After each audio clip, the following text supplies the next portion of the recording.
Public party जिंदाबाद, बाबूराव महेश्वर, बाबूराव महेश्वर जिंदाबाद, बाबूराव महेश्वर जिंदाबाद, मुख्यमंत्री आओ आओ, शांत हो जाओ, शाबाश। पब्लिक के लिए तो तुम दोनों बहुत ही चहेते बन गए हो। अब हमारी पार्टी ज्वाइन करके तुम दोनों ने हमारी पार्टी की भी शान बढ़ा दी है। हाँ, कहाँ है सीएम साहब? वो अभी मीटिंग कर रहे हैं। क्या मूर्ति जी, असेंबली की सीट के लिए नाम की जगह जाति प्रमाण पत्र क्यों डाला? इस एरिया के सभी उम्मीदवारों को जाति के हिसाब से ही सीट दी जाती है सर। इसलिए सर हमने रामनगर से मिश्रा का, आदिवासी क्षेत्र से भीमा का और मुस्लिम क्षेत्र से मोहम्मद अली का नाम जोड़कर ये उसकी लिस्ट बनाई है। तब तो जिलों का नाम भी मिश्रा नगर, भीमनगर और मोहम्मद नगर क्यों नहीं रख लेते? अगर हम किसी जाति विशेष के उम्मीदवारों का नाम चुनते हैं तो इससे सिर्फ एक ही जाति का विकास होगा। अगर पूरे राज्य का विकास चाहते हो तो उसे चुनो जिसे जनता चुने, जाति के हिसाब से नहीं। मिश्रा नगर, भीमा नगर और मोहम्मद नगर नाम बन गए तो इस देश का विकास नहीं हो पाएगा और हर मंत्री अपनी जाति के बारे में ही सोचेगा। क्या ये ठीक होगा? इसलिए हमें अपनी जाति से ऊपर उठकर सबके लिए सोचना होगा। आई एम सॉरी, जो समझदार हैं, ईमानदार हैं और काबिल हैं, मेरे ख्याल से ऐसे ही लोग सीट पाने के योग्य हैं। मैं ऐसे को ही सीट दूंगा। नमस्कार सर। क्या तुम्हारे सामाजिक कार्यकर्ता यहाँ पर आ गए हैं? हाँ सर, वो बाहर ही खड़े हैं। Excuse me sir, IG sir आपका वेट कर रहे हैं। Good morning sir. Good morning. ये जो आपने रिपोर्ट मंगवाई थी।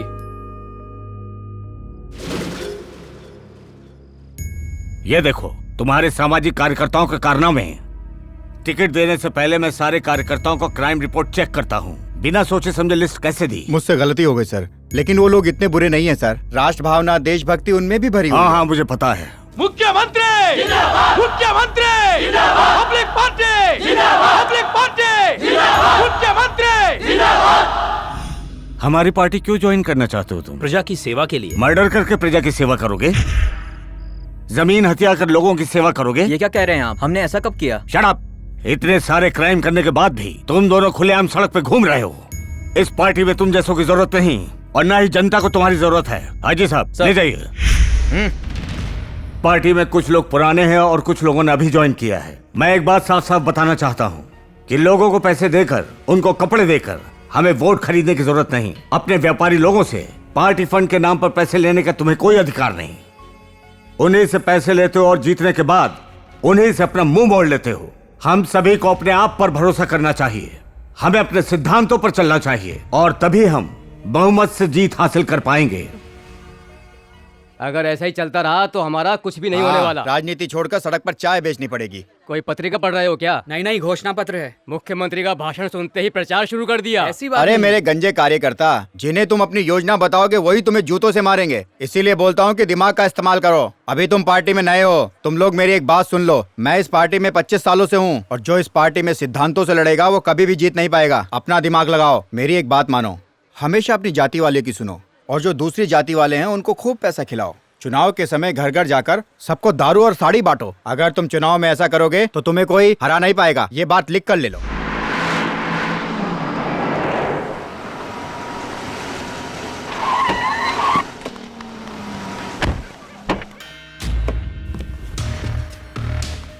अरे सर, चुनाव प्रचार के लिए इस गांव में आने की क्या जरूरत है? जाति के हिसाब से हमने अपनी लिस्ट बना ली है। हमने इनको दारू और पैसा बांट दिया है। इनके वोट भी खरीद लिए हैं। ये हमें ही वोट देंगे। हाँ नमस्ते। जैसे हर दिवाली पर हम अपने घर को कलर करा के नया कराते हैं, उसी तरह हर 5 साल बाद जब इलेक्शन का टाइम आए तो जनता की सेवा कर लो। आप महान हो सर। ऐसे में तो हम हर बार का इलेक्शन जीत सकते हैं। लगता है ये लोग आपके स्वागत के लिए हाथ में डंडा लेके खड़े हैं जैसे 5 साल का गुस्सा एक बार में ही निकाल लेंगे। तुम चुप रहोगे? क्या हुआ सूरी बेटा, तुम उदास क्यों खड़े हो? हम तुम्हारे लिए ही तो आए हैं। नाटक करने की जरूरत नहीं है। ए, तुम्हें क्या तकलीफ है? पहले भी हम ही ने वोट देकर इन्हें जिताया है। तुमने तो गांव में बिजली लाने का वादा किया था, इसलिए हम सबने दिया जलाकर तुम्हारा स्वागत किया था। अरे बिजली तो दूर की बात है, अभी तक इस गांव में पानी तक नहीं पहुंचा, और तुम चाहते हो कि हम सब गांव वाले मिलकर तुम्हें वोट दें? पक्की सड़क बनाने का वादा किया था तुमने, लेकिन अभी तक वो सड़क पे एक गड्ढा भी नहीं भरा है। सूरी, इसी काम के लिए तो मैं दिल्ली गया था, ताकि इस गांव में सड़क तो क्या एयरपोर्ट तक बन जाए। लेकिन मुझे क्या पता था कि वहाँ पर सारा मामला बिगड़ जाएगा। क्या मामला, क्या बिगड़ा? मतलब वहाँ पर बम ब्लास्ट हुआ और सारा मामला बिगड़ गया। इसको बताओ सर। ब्लास्ट में बहुत लोग मारे गए, पूरा देश शोक में डूब गया, और तो और सारा काम ठप हो गया, इसीलिए सड़क का काम भी नहीं हो पाया। उसके बाद भी तो हम लोगों ने तुम्हें जिताया था ना। जब हम लोगों ने गांव में पानी और बिजली लाने का सोचा था तो पूरे देश में भुखमरी हो गई थी। अब बताओ इसमें मेरी क्या गलती है? उसके बाद तो इनकी धड़कनें भी बंद हो गई, फिर भी हमने हार नहीं मानी और कैसे भी करके नकली दिल का इंतजाम भी किया और लेफ्ट साइड में लगा दिया। दिल बदलने के बाद मेरा दिल्ली पर से भरोसा उठ गया और सीधा मुख्यमंत्री जी के पास गया, ताकि हमारे गांव का विकास हो सके। उन्होंने भरोसा दिया कि वो कुछ करेंगे। अब योजना ही बदल गई तो मैं क्या करूं? उसके बाद एक और योजना आई और योजना पे योजना आती रही। कौन सा पहले करना है, कौन सा बाद में करना है, यही सोचने में हमारे सर को काफी समय लग गया, लेकिन इलेक्शन के बाद पूरी हो जाएंगी। गाँव की समस्या और सरकार की योजनाओं में आखिर क्या संबंध है? अगर गांव की समस्या दूर करनी है तो योजना बनानी पड़ेगी। तुम्हें क्या लगता है मैंने कुछ नहीं किया? ऐसा नहीं है, मैंने अपनी पूरी कोशिश की। एक बात सुनो, अगर हमें गांव में विकास करना है तो हमें देश में होने वाली योजनाओं को भी गांव-गांव तक लाना होगा। तुम तो समझदार हो बेटा। मेरी एक बात तुम लोग ध्यान से सुनो, अब इस गांव में सड़क तभी बनेगी जब मुझे ज्यादा वोटों से जिताओगे। समझ गए तुम? जय हिंद। चलता हूँ मैं, ठीक है? नमस्कार सरपंच जी। नमस्कार सरपंच जी।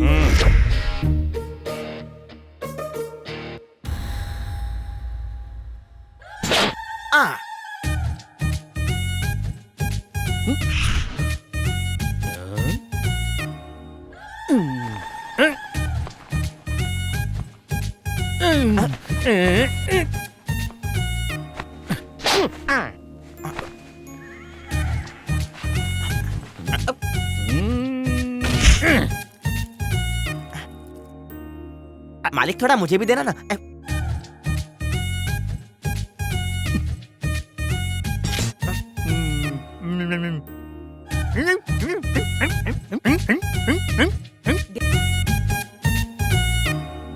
ए बेवकूफ, हाँ चलो पंचायत। हाँ चलो।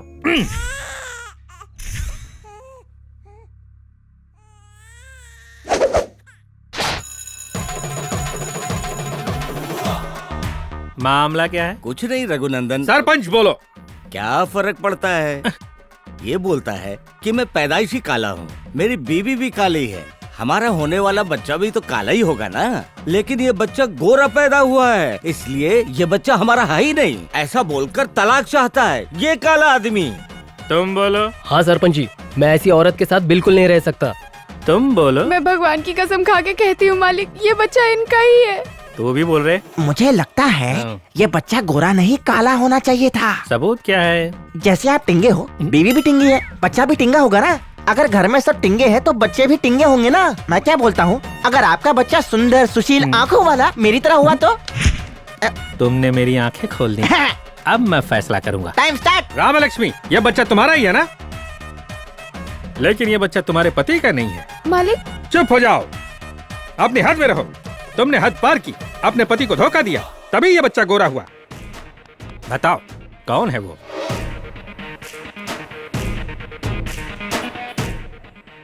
इसका असली बाप कौन है? बोलो। तुम्हें बताना ही होगा कि इसका असली बाप कौन है। बताओ। तो सभी गवाहों को सुनने के बाद हाँ। ये साबित होता है कि यह औरत बदचलन है। ये फैसला गलत है। किसने बोला? सामने आओ। कौन है? कौन है तू जो सरपंच के फैसले को गलत बता रहा है? रघु। सरपंच बोल। अरे रवि जी, आप, मैंने देखा नहीं। राम लक्ष्मी बच्चलन नहीं है, वो गंगा की तरह पवित्र है। अगर पवित्र है तो बच्चा गोरा कैसे पैदा हुआ? हा? अगर चावल की खेती करोगे चावल ही आएगा, गेहूं नहीं। घोड़ा अगर घोड़ी से शादी करेगा तो घोड़ा ही पैदा होगा, गधा नहीं। बताता हूं। इसका बाप मोटा, इसकी माँ मोटी, तो इन दोनों का बच्चा भी गेंडे जैसा हुआ ना। पतला आदमी होता तो बकरी जैसा होता। इसी तरह काला आदमी और काले औरत से सिर्फ और सिर्फ काला बच्चा ही पैदा होगा। अगर मैंने तुझे गलत साबित कर दिया तो? ये रघुनंदन दास सरपंच का फैसला कभी भी गलत नहीं होता। फिर भी तुम मुझे बताओ कैसे? तुम्हारे पान के पत्ते का रंग क्या था? हरा था। चूने का? सफेद। सुपारी का? एकदम काला। और उसे खाने के बाद जब थूकते हो तो? लाल। जब तुम इतने रंगों वाला पान खाते हो तो तुम्हारे मुंह का रंग हरा, काला या सफेद क्यों नहीं? और थूकने के बाद लाल क्यों निकलता है?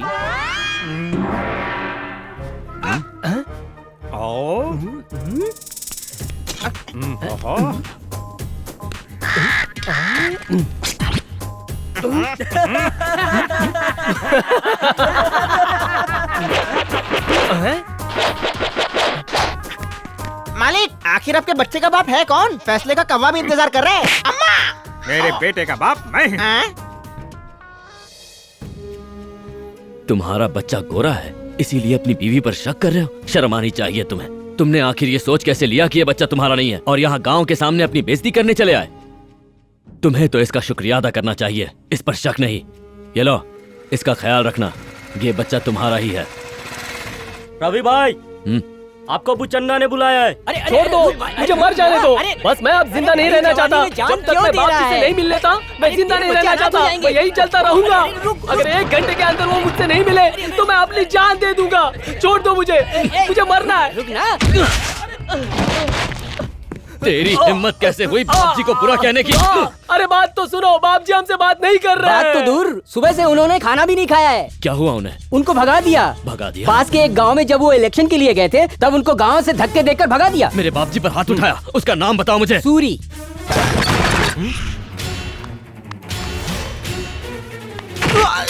कौन है बेटा? बेटा! अरे क्या कर रहे हो? छोड़ो।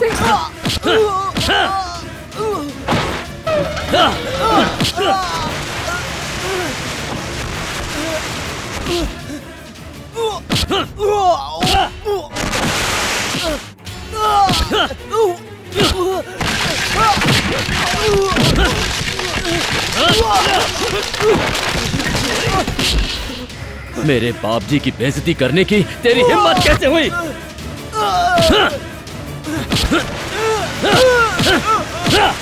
अरे बेटा, छोड़ो।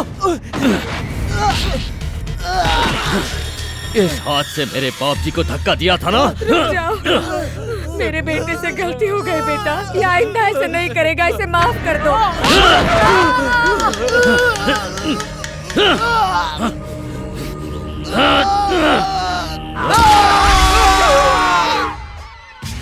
हे! ऐसी गलती की यही सजा मिलेगी। वो बाप जी, मेरी माँ, मेरा बाप, मेरा परिवार मेरे लिए सब कुछ है। अगर किसी ने उन्हें कुछ कहा या उन पर उंगली भी उठाई तो मैं उसका यही हाल करूंगा, उसके हाथ पैर चीर दूंगा। सुन लिया? सर रवि आ रहा है। रवि, वो देखिए। नमस्ते बाप जी।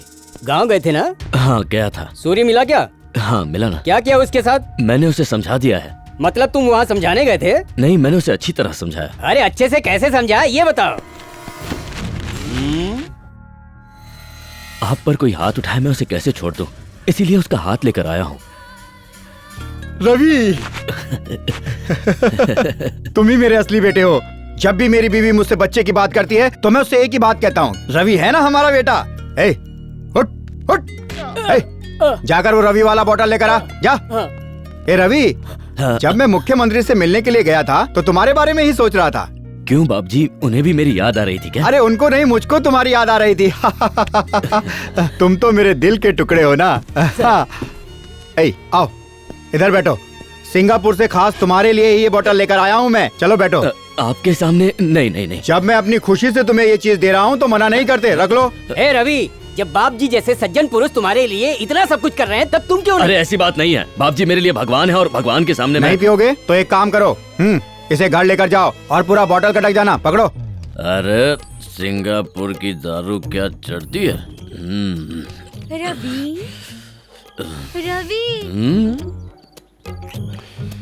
रवि बाबू, लगता है मैंने इतनी पी ली है कि अब गांव के गधे भी मुझसे बात करने लगे हैं। अरे गधे ने नहीं, मैंने बुलाया है। गंगा। कौन सी गंगा? बहने वाली गंगा या आकाश गंगा? अपने गांव की गंगा। अच्छा तुम यहाँ हो? वहाँ पूरा गांव पानी के लिए तरस रहा है और तुम यहाँ बह रही हो। मैं तुम्हारा ही तो इंतजार कर रही थी। अच्छा जरा 5 मिनट के लिए अंदर तो आओ, तुम्हें कुछ दिखाना है। 5 मिनट में ऐसा क्या दिखा दोगी? जो भी तुम देखना चाहो। 1 घंटा रुका तो? पहले चलो तो सही। और सुबह तक रुका तो? सुबह तक तो तुम्हें कुछ याद ही नहीं रहेगा। आओ ना। थोड़ी सी भी अकल नहीं है तुझमें? ऐसे कोई भी तुझे बुलाएगा और तू उसके घर चला जाएगा? तुझे मुझ में और इस लड़की में कोई फर्क समझ नहीं आता क्या? अरे मुझे लगा तुम हो, इसमें मेरी क्या गलती है? इसने तुम्हारी साड़ी पहन रखी है इसीलिए ये सब हुआ। कैसी औरत है ये? मेरी ही साड़ी पहनकर मेरी ही रवि को पहला फुसलाकर बुलाती है। तुम और ये दोनों जाओ भाड़ में। मेरी साड़ी खराब कर दी, अब इसे धोना पड़ेगा। हे भगवान, ये फिर से सो गया। उठ। हाँ चल रहा हूँ। मैं तुम्हारे लिए इतना प्यार से खाना बनाती हूँ तो फिर तुम उसके यहाँ क्यों जाते हो? कहा ना, साड़ी देखकर गलतफहमी हो गई थी, वरना तुम इतनी प्यारी हो कि तुम्हें छोड़कर मैं उसके पास जाऊंगा। पागल हो? तुम हमेशा ऐसे ही झूठ बोलते हो। मैं झूठ बोलता हूँ? मेरी कसम सच कह रहा हूँ। तो क्या सच में मैं तुम्हारे दिल में हूँ? अरे सिर्फ दिल में ही नहीं, तुम तो हर जगह हो। यहाँ इस पानी में तुम हो, इस खाने में तुम हो, और तो और तुम मेरे मन में भी हो। तुम्हारे अलावा मैं किसी के बारे में नहीं सोच सकता। सच बोल रहे हो ना? अरे बाबा तुम्हारी कसम। अब खाओ। अच्छा मैं तुमसे एक चीज मांग सकती हूँ क्या? मांगो ना।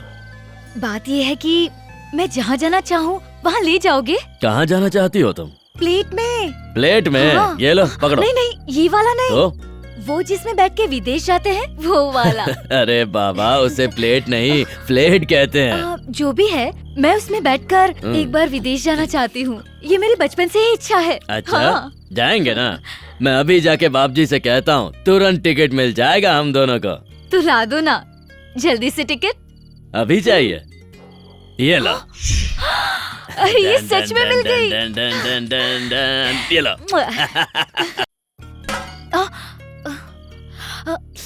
खाना बहुत अच्छा था, तुम्हारे हाथ में जादू है। और खाओ ना, सब तुम्हारे लिए है। खिलाओ। हाँ और खिलाओ। खिला खिला कर इस आदमी को तुमने भैंसा बना दिया है। यहाँ की खाता है, बाहर जाकर झगड़ता है, और इन सब की वजह तुम हो। जाने दो, मुझे जो करना है करूँगी। शादी करूँगी तो इसी से करूँगी, वरना किसी से नहीं।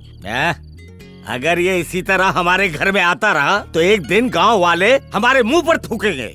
अगर मेरी मर्जी से शादी करोगी तो खुश रहोगी। ऐसी उम्मीद मुझसे नहीं रखना। मैं सिर्फ और सिर्फ रवि से ही प्यार करती हूँ। पता नहीं क्या देखा था तुमने इसमें। न इसके पास जमीन है न जायदाद। दिन भर उस एमएलए के आगे पीछे घूमता है, बस उसी की शराब पीता है और उसके कहने पर लोगों के हाथ पैर उखाड़ता है। सुनो, अगर तुमने इससे शादी की तो यहाँ नहीं रहोगी, तुम भी जेल जाओगी। जेल भी जाना होगा तो जाऊंगी, लेकिन शादी रवि से ही करूंगी। अगर इससे शादी हुई तो मैं अपनी जान दे दूंगा। मैं तो इस जन्म में तो क्या, बल्कि उस जन्म में भी रवि के साथ ही अपनी जिंदगी गुजारूंगी, नहीं तो फांसी लगा लूंगी। तुम फांसी लगाओगे और मैं खड़ा देखता रहूंगा? तुमसे पहले मैं फांसी लगा लूंगा। आपसे पहले मैं मरूंगी। तुम नहीं, मैं मरूंगा। मैं मरूंगी। मैं मरूंगा। मैं मरूंगा। मैं मरूंगा। चिल्ला क्यों रहे हो? ये पकड़ो दोनों। चुप। दरवाजा बंद करो और खुद को फांसी लगा लो, वैसे भी तुम्हें रोकने कोई नहीं आएगा।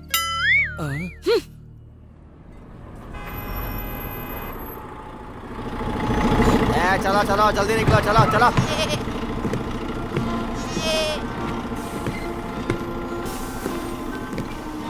भैया आ जाइए।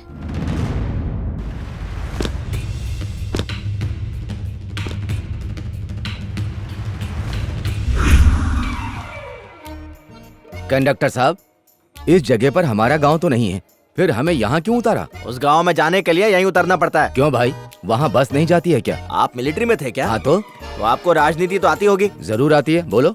दोस्ती के खातिर हमने पाकिस्तान में बस जाने दी, लेकिन हुआ क्या? युद्ध हुआ। तो बस समझ लो कि आगे के गांव का भी वही हाल है। आप यहाँ से सीधा चले जाओ, वही आपका गांव है।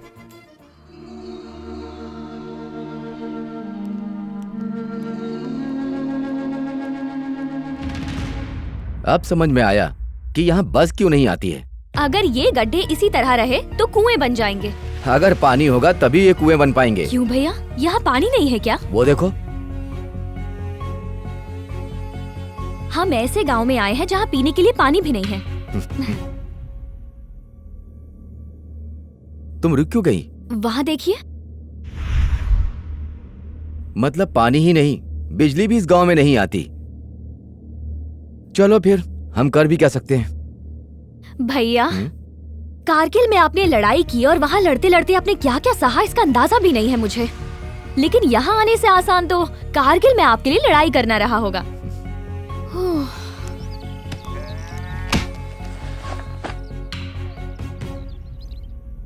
अजनबी लगते हो, किसके घर आए हो? इस गांव में रहने के लिए मकान चाहिए। इस गांव में?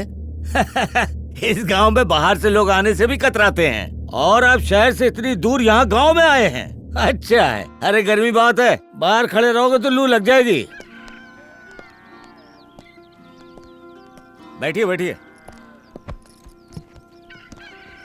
वैसे किस काम से इस गांव में आए हैं? मैं टीचर हूँ और यहाँ पढ़ाने आई हूँ। मतलब आप टीचर हो, और टीचर का मतलब गुरु होता है, और हमारे यहाँ गुरु ईश्वर का अवतार होता है। मतलब आप देवी हो, मुझे आशीर्वाद दो। ये कौन है? मेरे भैया। अच्छा, मेरी दीदी के भैया, तो फिर मेरे भी भैया। बेटा, अगर ऐसे ही बकबक करती रहोगी तो इन्हें जलपान कौन कराएगा? मैं भूल गई, मैं अभी लेकर आती हूँ। मेरी बेटी है, मेरी बेटी बहुत ही चंचल है, दिन भर बकबक करती है। इस गांव में तो... थैंक यू। मैंने सिर्फ दूसरी कक्षा तक ही पढ़ाई की है, लेकिन जब मैं तीसरी कक्षा में गई तब तक हमारे मास्टर जी गांव छोड़कर भाग गए।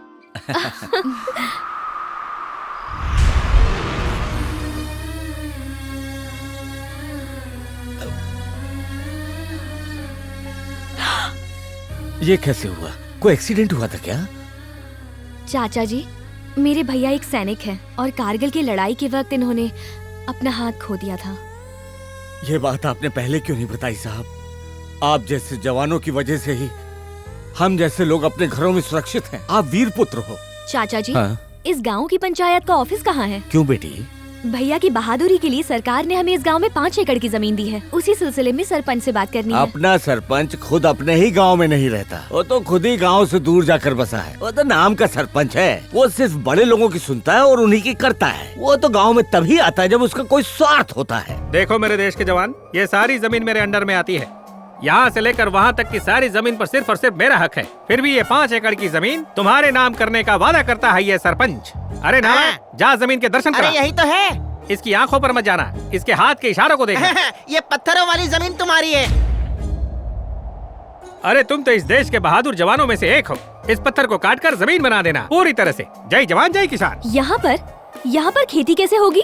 मजाक मत करो। जब तुम्हारा भाई ऊंचे पहाड़ों पर दुश्मनों से लड़ सकता है तो क्या इन छोटे पत्थरों को काट कर मैदान नहीं बना सकता? फिर खेती करना, ये कॉन्फिडेंस मैं तुम्हें देता हूँ। जय जवान जय किसान। तो वो खाली जमीन हमें दे दीजिए। नहीं, यहाँ एयरपोर्ट बनने वाला है। क्या? एयरपोर्ट? बस तो यहाँ आती नहीं तो एयरपोर्ट कैसे आएगा? क्यों नहीं?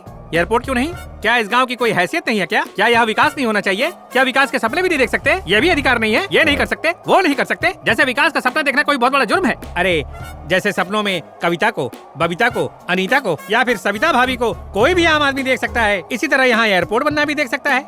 यहाँ पर एक एयरपोर्ट बन जाए, यही मेरा सपना है। सबका साथ सबका विकास।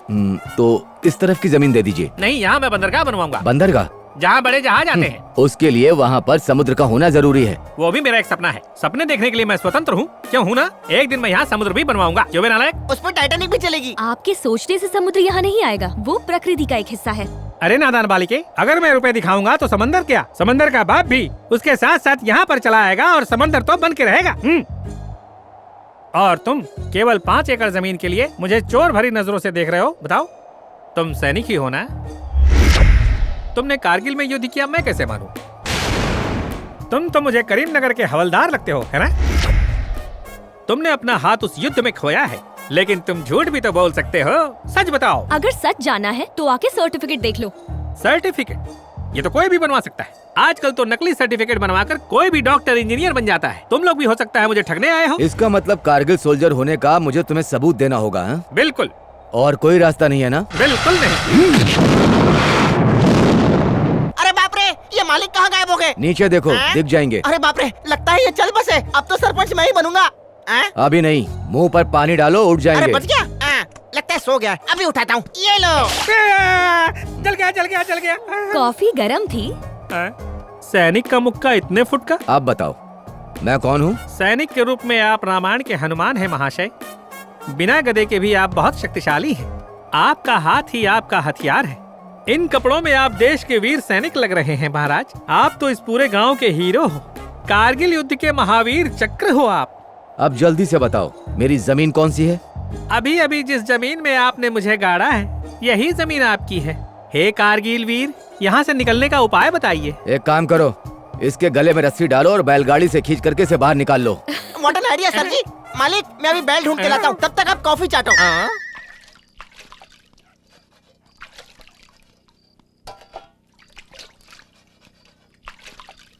ये जरूर वही होगी, अब तक मेरा इंतजार कर रही है।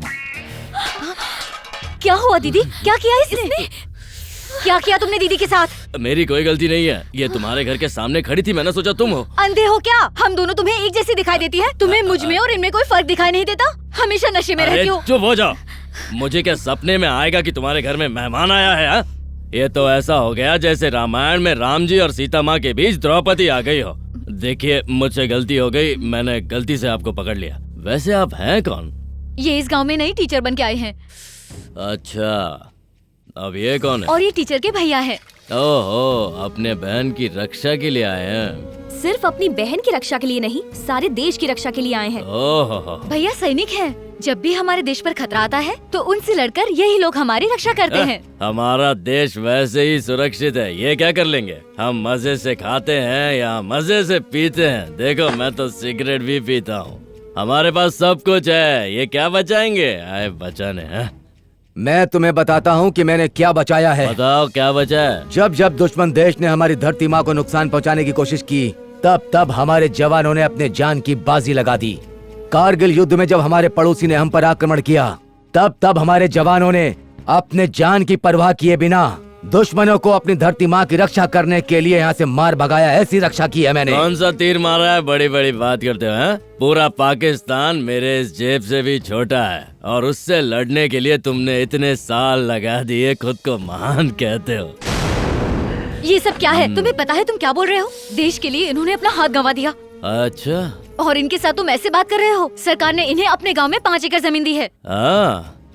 हाथ तोड़वाने के लिए सरकार ने इन्हें 5 एकड़ जमीन दी। इस हिसाब से हाथ तोड़ने के लिए मुझे कितनी जमीन मिलनी चाहिए, ये सोच रहा हूँ मैं। अरे, तुम अंदर चलो।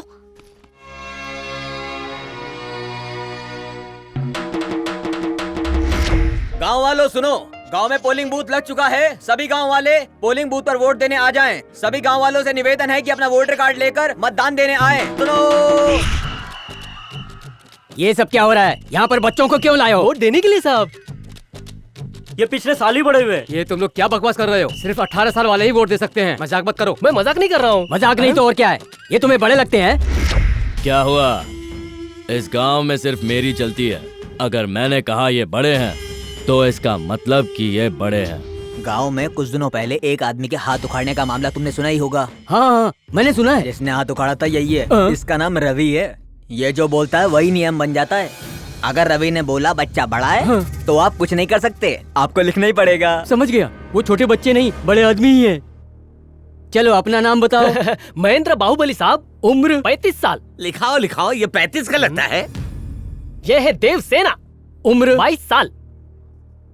साहब जल्दी से इसका नाम लिखिए, क्योंकि मुझे किसी काम से जाना है। इसका नाम है भल्लाल देव और उम्र है 22 साल। ये कैसे काम कर रहे हैं आप? इन बच्चों का नाम वोटर लिस्ट में क्यों लिख रहे हैं? ये काम हम बड़ों का राष्ट्रीय अधिकार है। सरकारी अफसर होने के बावजूद इन जैसों की हाँ में हाँ मिला रहे हैं। शर्म नहीं आती आपको? उनको देखो,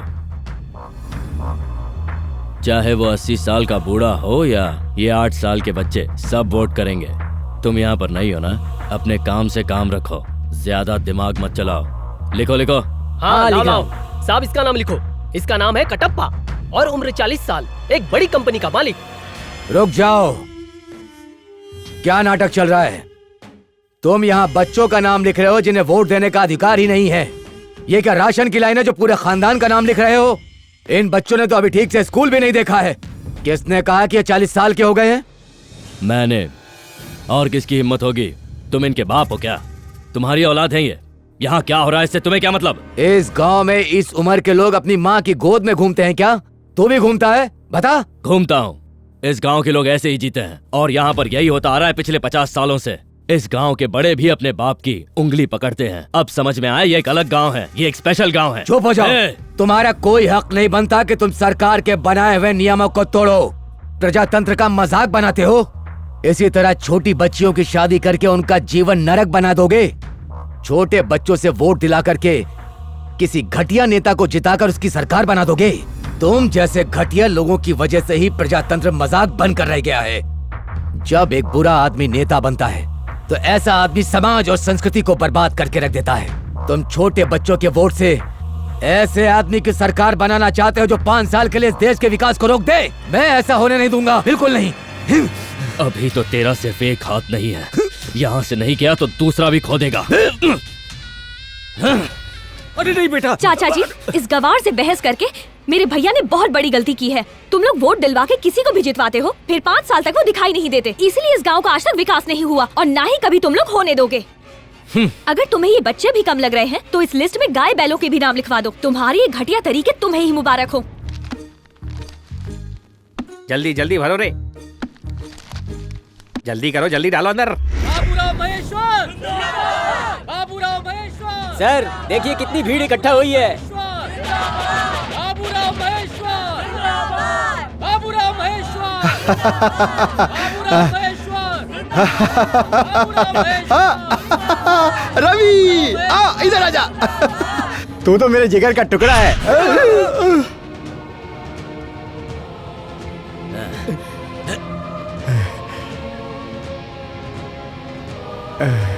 हमारे बाप जी, हमारे बाप जी, एमएलए बाप जी।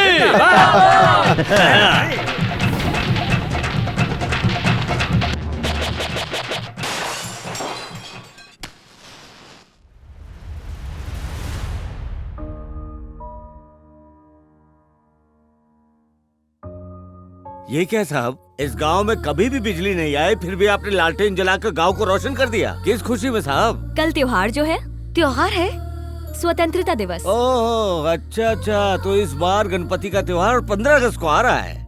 गणपति का त्योहार तो हिंदुओं के लिए है, क्रिसमस का त्योहार ईसाइयों का और रमजान मुसलमानों के लिए है, लेकिन ये आजादी का त्योहार सभी के लिए है, फिर वो चाहे किसी भी मजहब का हो या जाति का हो। कल हमारी आजादी का दिन है बाबा। माफ कीजिए साहब, हम लोगों ने बिजली और पानी के अलावा आज तक कभी कुछ सोचा ही नहीं। आजादी क्या होती है हमें कुछ पता ही नहीं साहब। झंडा फहराने के लिए कौन आएगा, सरपंच या एमएलए? उनको बुलाने से कोई फायदा नहीं, वो नहीं आने वाले। पर झंडा फहराने के लिए कोई नेता तो चाहिए ना। इस तिरंगे को किसी भी नेता की जरूरत नहीं है बाबा, भारतीय होना काफी है। तो रस्सी कौन खींचेगा? आप हो ना। मैं? इस पूरे गांव में आप ही हैं जो इस तिरंगे को फहरा सकते हैं। इस गांव में गुंडे और मवाली तो बहुत मिल जाएंगे, लेकिन आप जैसा कोई नहीं है जिसे अपने देश और मिट्टी से इतना ज्यादा प्यार है, तो ये सिर्फ आप ही कर सकते हैं।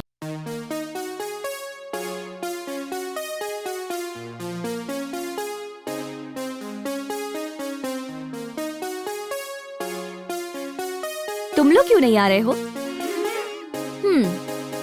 ये लो, अब जोर से बोलो, वंदे मातरम। वंदे मातरम।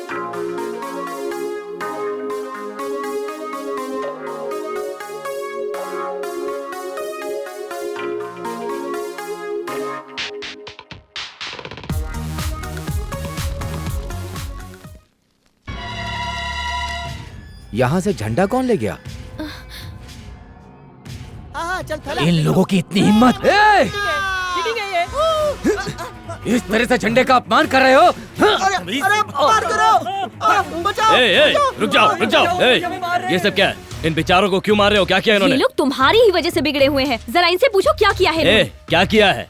तुम्हारा हाथ पकड़ा क्या? तुम्हारी साड़ी खींची है क्या? तुम्हें देखकर सीढ़ी बजाई है? मेरी माँ का आंचल खींचा है बेवकूफ। ये झंडा मुझे मेरी जान से प्यारा है और ये लोग इसे जमीन पे डाल करके इस पर जुआ खेल रहे थे।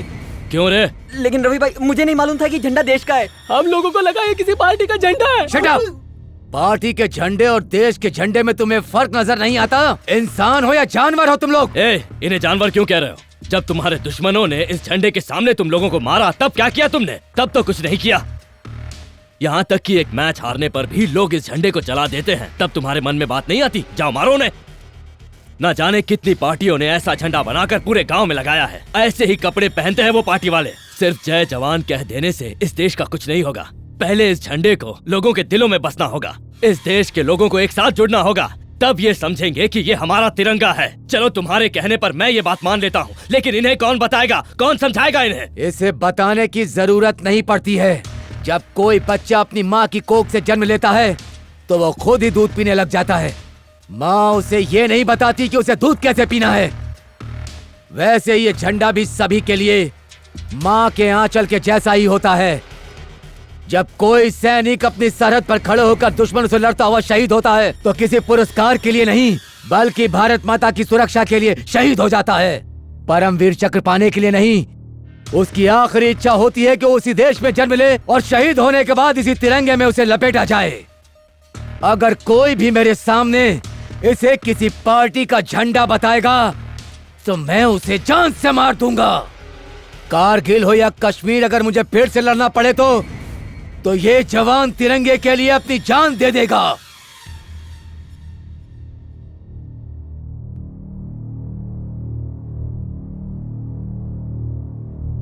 ये मैं आज भी गर्व से गाता हूँ। स्वतंत्रता दिवस पर ही नहीं, हर दिन इसे फहराने की इच्छा है मुझ में। जब ये शान से लहराता है तो मेरा सर गर्व से ऊंचा हो जाता है।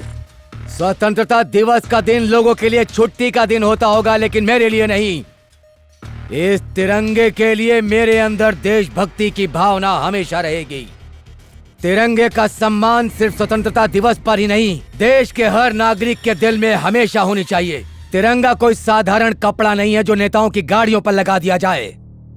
ये वो कपड़ा है जिसके आगे हर भारतीय को सर झुकाना चाहिए। जय हिंद। आपने उन सभी लोगों को सीट दी है जो नए हैं, अनुभवहीन हैं, पहली बार इलेक्शन लड़ रहे हैं। लेकिन मैं जब से इस पार्टी की नींव रखी गई है तभी से इस पार्टी की जी जान से सेवा कर रहा हूँ। ये तो आपको पता है कि पिछले 3 बार से मैं लगातार विधायक का चुनाव जीत रहा हूँ। इस पार्टी के लिए जी जान एक कर रहा हूँ। उसके बाद भी आपने मेरे किसी भी उम्मीदवार को टिकट नहीं दिया। क्या मेरा हक नहीं है कि मैं पार्टी से टिकट की उम्मीद करूं? आपकी जाति का नहीं हूं, इसीलिए मुझे टिकट नहीं दिया।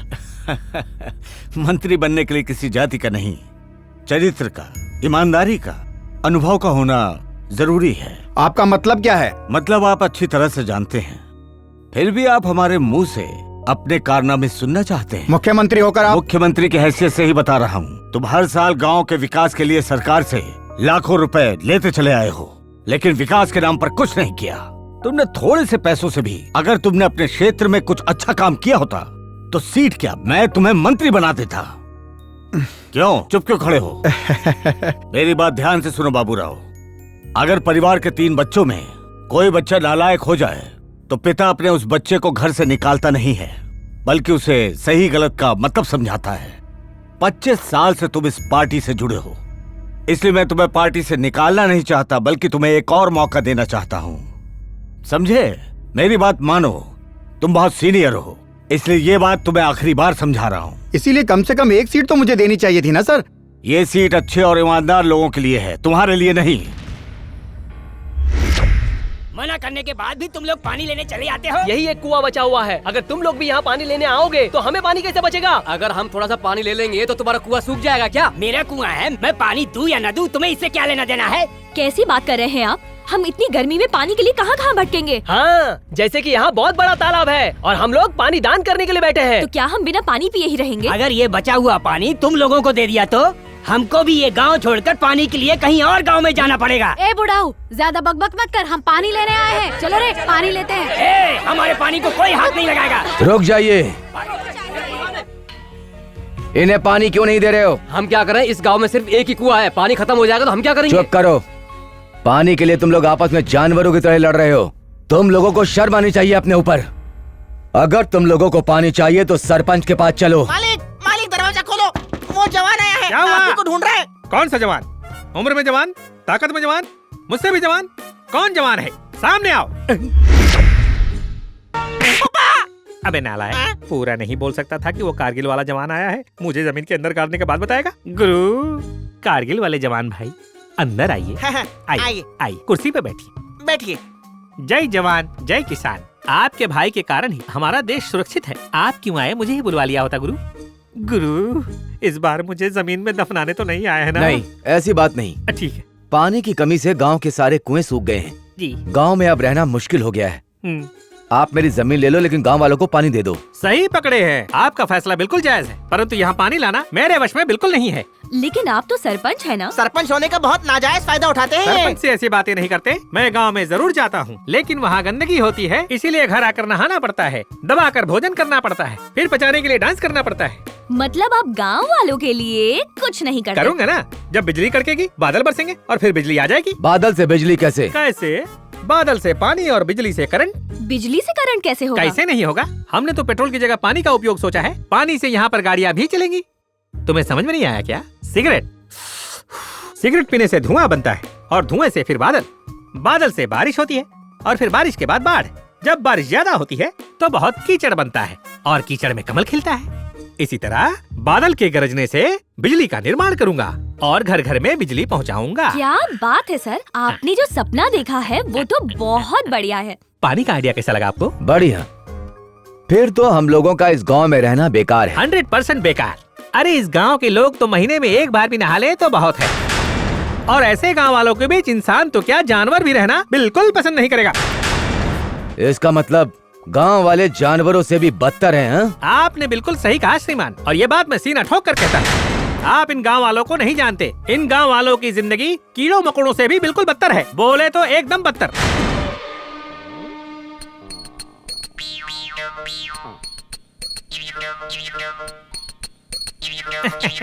मुझे गलत मत समझना। मैं अपने पूर्वजों की कसम खाकर कहता हूँ, मैं इन गांव वालों के लिए अपनी जान भी दे दूंगा। ये गांव ही मेरे लिए मेरी दुनिया है। मालिक। इस गांव को शहर तो क्या, इस गांव में बिजली, पानी, सड़क तो क्या, मैं यहाँ पर एयरपोर्ट से लेकर बंदरगाह तक बनवा दूंगा। प्रति व्यक्ति को पूजने के लिए अलग अलग मंदिर तक बनवा दूंगा। बोलिए स्वामी। मालिक की जय हो। कारगिल के वीर जवान, आप जा रहे हो, मेरा क्या होगा? हम गांव वाले तुम्हारे लिए जानवर से भी बदतर है ना? ऐसा इस गधे ने बोला। मच्छर से भी गए गुजरे हैं। ऐसा भी इसी नालायक ने बोला था। तुमने तो कहा था कि हम कीड़े मकोड़े हैं। ये भी मुझे इसीलिए बताया था गंगा बहन। मेरे लिए तुम तो भगवान हो। हम महीने में एक बार नहाते हैं। हम लोगों को जीने का अधिकार नहीं है ना? क्या बात है? बहुत बकबक करता है सरपंच, तेरी तो। आप करो, ऐसा नहीं बोलूंगा।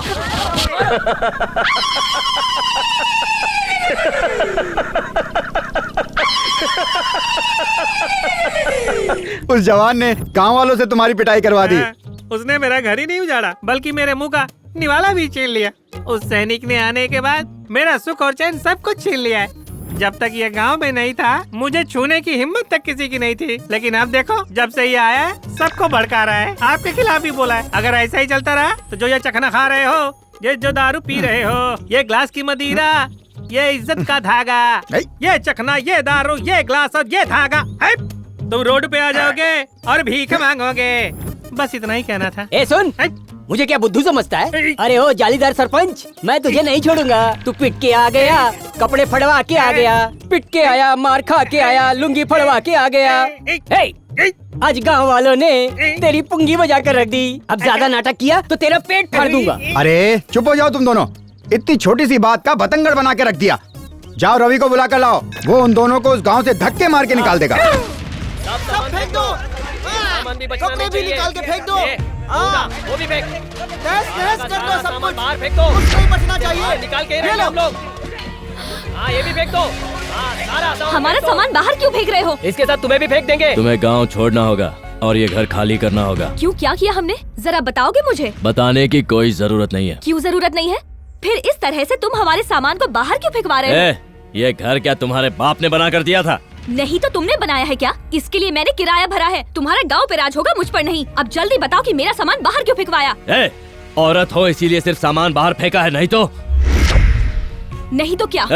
अगर जिंदा रहना चाहती हो तो अपने भाई को लेकर यहाँ से निकल जा। अगर मुझे मरने का डर होता तो मैं दुश्मन से गले लग जाता, उसके सामने अपना सर झुका देता और सही सलामत वापस लौटाता।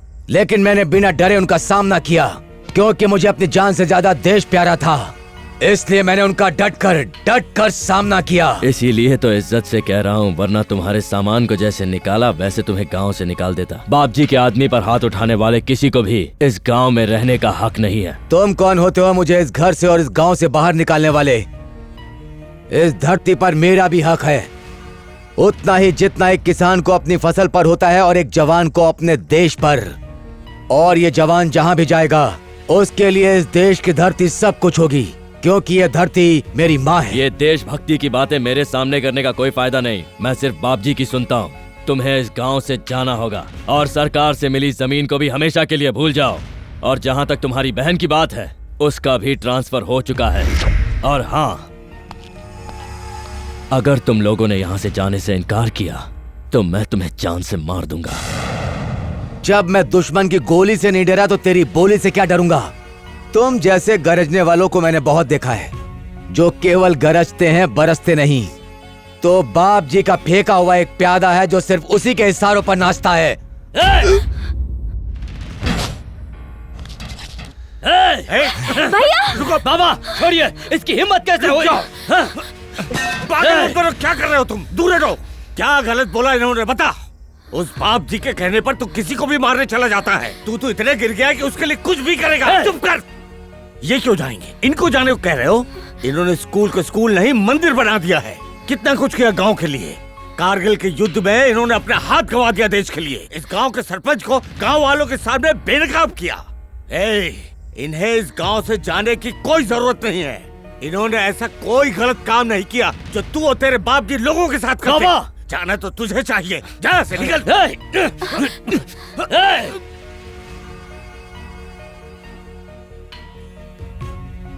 गुंडा मवाली कहीं का। सामान फेंकते शर्म नहीं आई? सारा सामान अंदर रखो। चलो।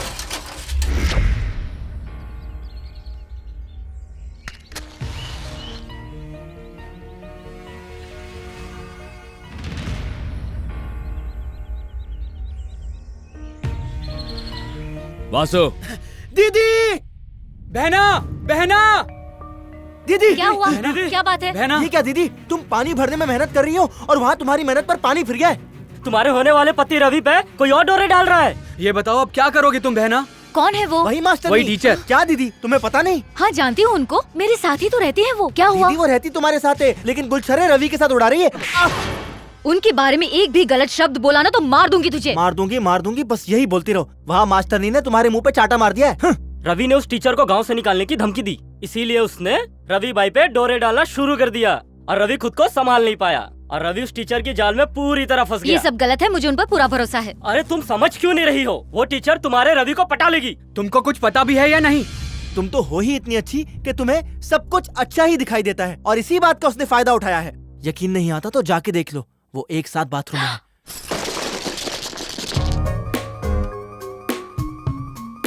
बच्चों, ये क्या खेल रहे हो तुम लोग? कंचे खेल रहे हैं। अगर खेलना हो तो लंगड़ी खेलो, गधा मार खेलो, उठा पटक खेलो। ऐसा कोई खेल खेलो जिसमें मजा आए। तो क्रिकेट खेले, मजा आएगा। क्या क्रिकेट करते रहता है, उसमें क्या मजा है? चलो गुलेल मार खेलते हैं। गुलेल मार कैसे खेलते? बहुत ही आसान है। अगर कोई सुंदर लड़की जा रही हो, उसे मार कर तुरंत भाग जाओ। ऐसा मारूंगा ना, ये खेल किसी और को जाकर सिखाना, हम लोगों को नहीं। ज्यादा भोला बनने की कोशिश मत कर। मैं एक कला बताता हूँ। पेट को आगे करके चाय पियो, फिर पीछे करके मिक्स करो। अच्छा तो ऐसा क्या? ये कौन सी बड़ी चीज है?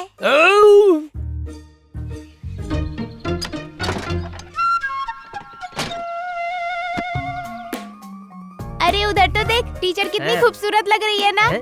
ए पागल, उसके बारे में ऐसा मत बोलो। तुमको क्या दिक्कत है? कह तो तू सही रहा है। वो देख, अब आएगा मजा।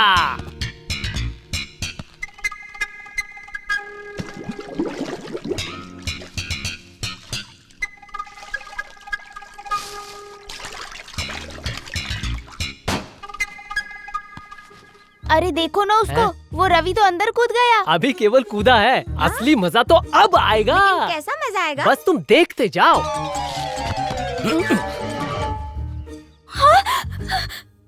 नहीं। तुम यहाँ क्या कर रहे हो? बाहर जाओ। अगर चुपचाप बैठी रही तो मैं चला जाऊंगा, वरना सबको बताऊंगा कि मैंने तुम्हें ऐसे देख लिया है। छी, इंसान हो या जानवर? कहा ना आवाज मत करो। तो जल्दी यहाँ से जाओ। एक शब्द भी और कहा तो मैं पीछे मुड़ जाऊंगा। रुको। कोई ना बोलती बंद। तुम शर्ट क्यों निकाल रहे हो? हाँ, मुझे भी नहाना है इसीलिए उतार रहा हूँ। ये देखो भाई लोग, नजारा सुपर है।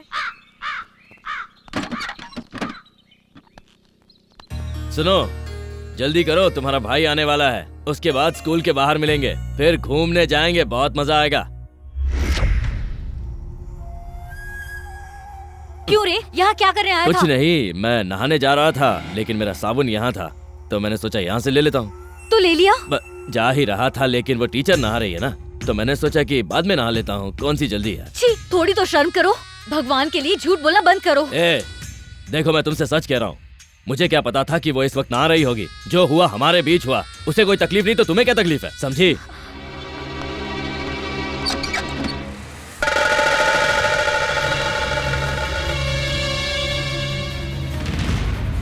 मुझे तो लगता था तुम्हें सिर्फ पढ़ाना आता है, लेकिन तुम तो और भी बहुत कुछ कर लेती हो। मेरे रवि के साथ ऐसा करती हो कि दूसरों के साथ भी करती हो। शर्मिला, कुछ नहीं पता तो चुप रहो। बिल्कुल चुप रहना। तुम्हारी करतूत सबने देखी है कि तुम किसके साथ आ रही थी, और अब अच्छाई का नाटक कर रहे हो। आखिर अपनी हरकत दिखा ही दी। बड़ी टीचर बनती फिरती है। इसको तो मर्दों के साथ नहाने में बड़ा मजा आता है। ऐसी औरतों को मैं जानती हूँ, जब भी कोई अच्छा मर्द देखती है तो डोरे डालने लगती है। मुझे तो पहले ही समझ जाना चाहिए था ये कैसी औरत है। औरत को हमेशा अपनी मर्यादा में रहना चाहिए, समझ में आया? अगर ये हर कहीं ऐसे ही मुंह मारती रही तो पूरा गांव बदनाम हो जाएगा। इसे बोलने का कोई फायदा नहीं है। मेरा घर छोड़ेगी या तुम्हें धक्के मार के निकालना पड़ेगा?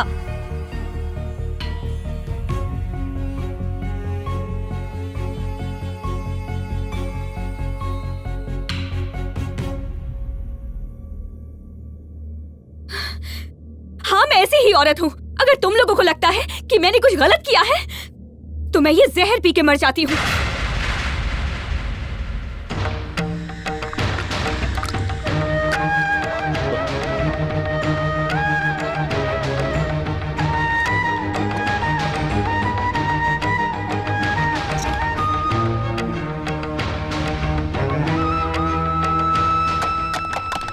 बस मैंने बहुत कुछ सुन लिया। अगर मैंने कुछ भी गलत काम किया है तो वही आदमी मुझे सही साबित करेगा जिसने मुझे सारे गांव के सामने बदनाम किया है। उसको तो सब कुछ पता है कि मैं सही हूँ या गलत हूँ।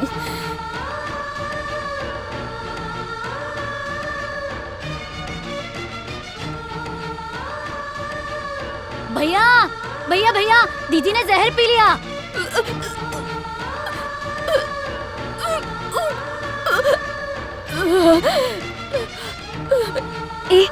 कहीं ये मर न जाए। अच्छा है, मर ही जाए तो दुनिया से कम बोझ कम हो जाएगा।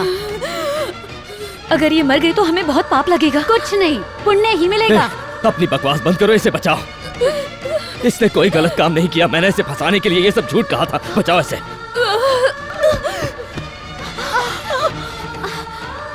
इसने जो किया है उसकी वजह तुम हो। मुझे बाद में डांट लेना, पहले इसे बचाने के लिए किसी को बुलाओ।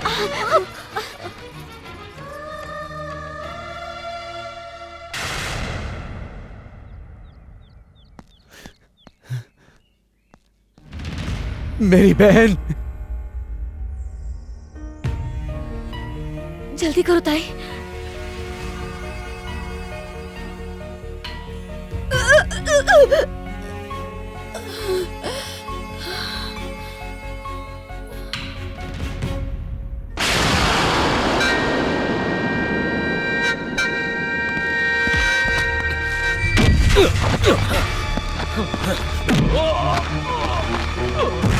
तेरे दलाल बाप जी ने औरतों और माँ की इज्जत करना नहीं सिखाया तुझे?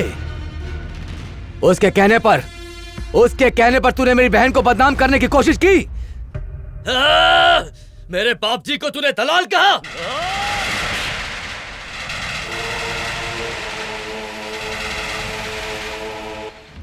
मारना चाहते हो?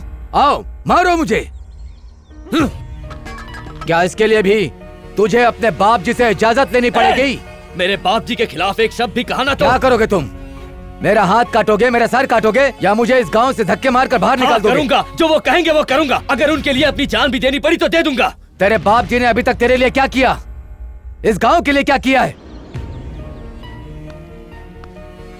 गांव में बिजली दी है या गांव को पानी दिया है? सड़क बनाई है या कोई साधन दिया है? आज तक कोई स्कूल बनाया है या कोई हॉस्पिटल? क्या किया है तेरे बाप जी ने, बता इस गांव के लिए। अगर मैंने उनसे कहा तो वो करेंगे। गांव के लिए सड़क तो क्या, वो सोने की सड़क बना कर देंगे। सिर्फ बातें करने से नहीं होगा, उसको बोल किस गांव के लिए सड़क बनाए। अगर तेरे बाप जी ने ऐसा कर दिया तो मैं ये गांव छोड़कर चला जाऊंगा। अगर वो इस गांव में बिजली और पानी लाया तो मैं उसका पुतला बनाकर उसकी पूजा करूंगा। अगर उसने स्कूल और हॉस्पिटल भी बनाया तो इस सैनिक ने अपना एक हाथ खोया है, उसके लिए मैं अपना दूसरा हाथ भी काट के उसे दे दूंगा। ऐसा बोल सकते हो? Come on tell me. होगा, अब ये होकर ही रहेगा। यहाँ स्कूल बनवाकर तेरी बहन से उसका उद्घाटन करवाऊंगा। बाप जी यहाँ पर अस्पताल खोलेंगे और तू अपनी आंखों से देखेगा। पानी बिजली सब होगा, यहाँ तक कि लोगों के लिए सड़क बनेंगे। कल ही बाप जी इन सब के लिए पेपर सैंक्शन करेंगे और मैं उनके सामने तेरा सर काटूंगा। याद रखना, ये इस रवि का वादा है। नमस्ते। हाँ हाँ नमस्ते। नमस्ते भाई। बाप जी देखो हमारा रवि आ गया है। लगता है रवि ने उस मिलिट्री वाले को और उसकी बहन को धक्के मार के गांव से निकाल दिया। बाप जी नमस्ते। बाप जी क्या हुआ रवि, भगा दिया ना उन लोगों को? नहीं, वो तो खुद ही जाने के लिए तैयार है। मतलब वो गए। बधाई हो, बधाई हो। वो खुद ही गांव छोड़ देंगे, बस उनकी शर्त पूरी हो जाए। क्या मांगा उसने? अपनी बहन के लिए प्रमोशन? नहीं, बस गांव को बदलना चाहते हैं।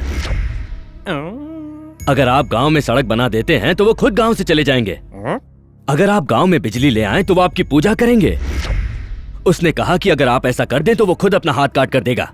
तो तुमने क्या कहा? मैंने भी कह दिया कि मेरे बाप जी के लिए ये कुछ भी नहीं है। मैं अभी सैंक्शन पेपर तुम्हारे मुंह पर लाके मारता हूँ।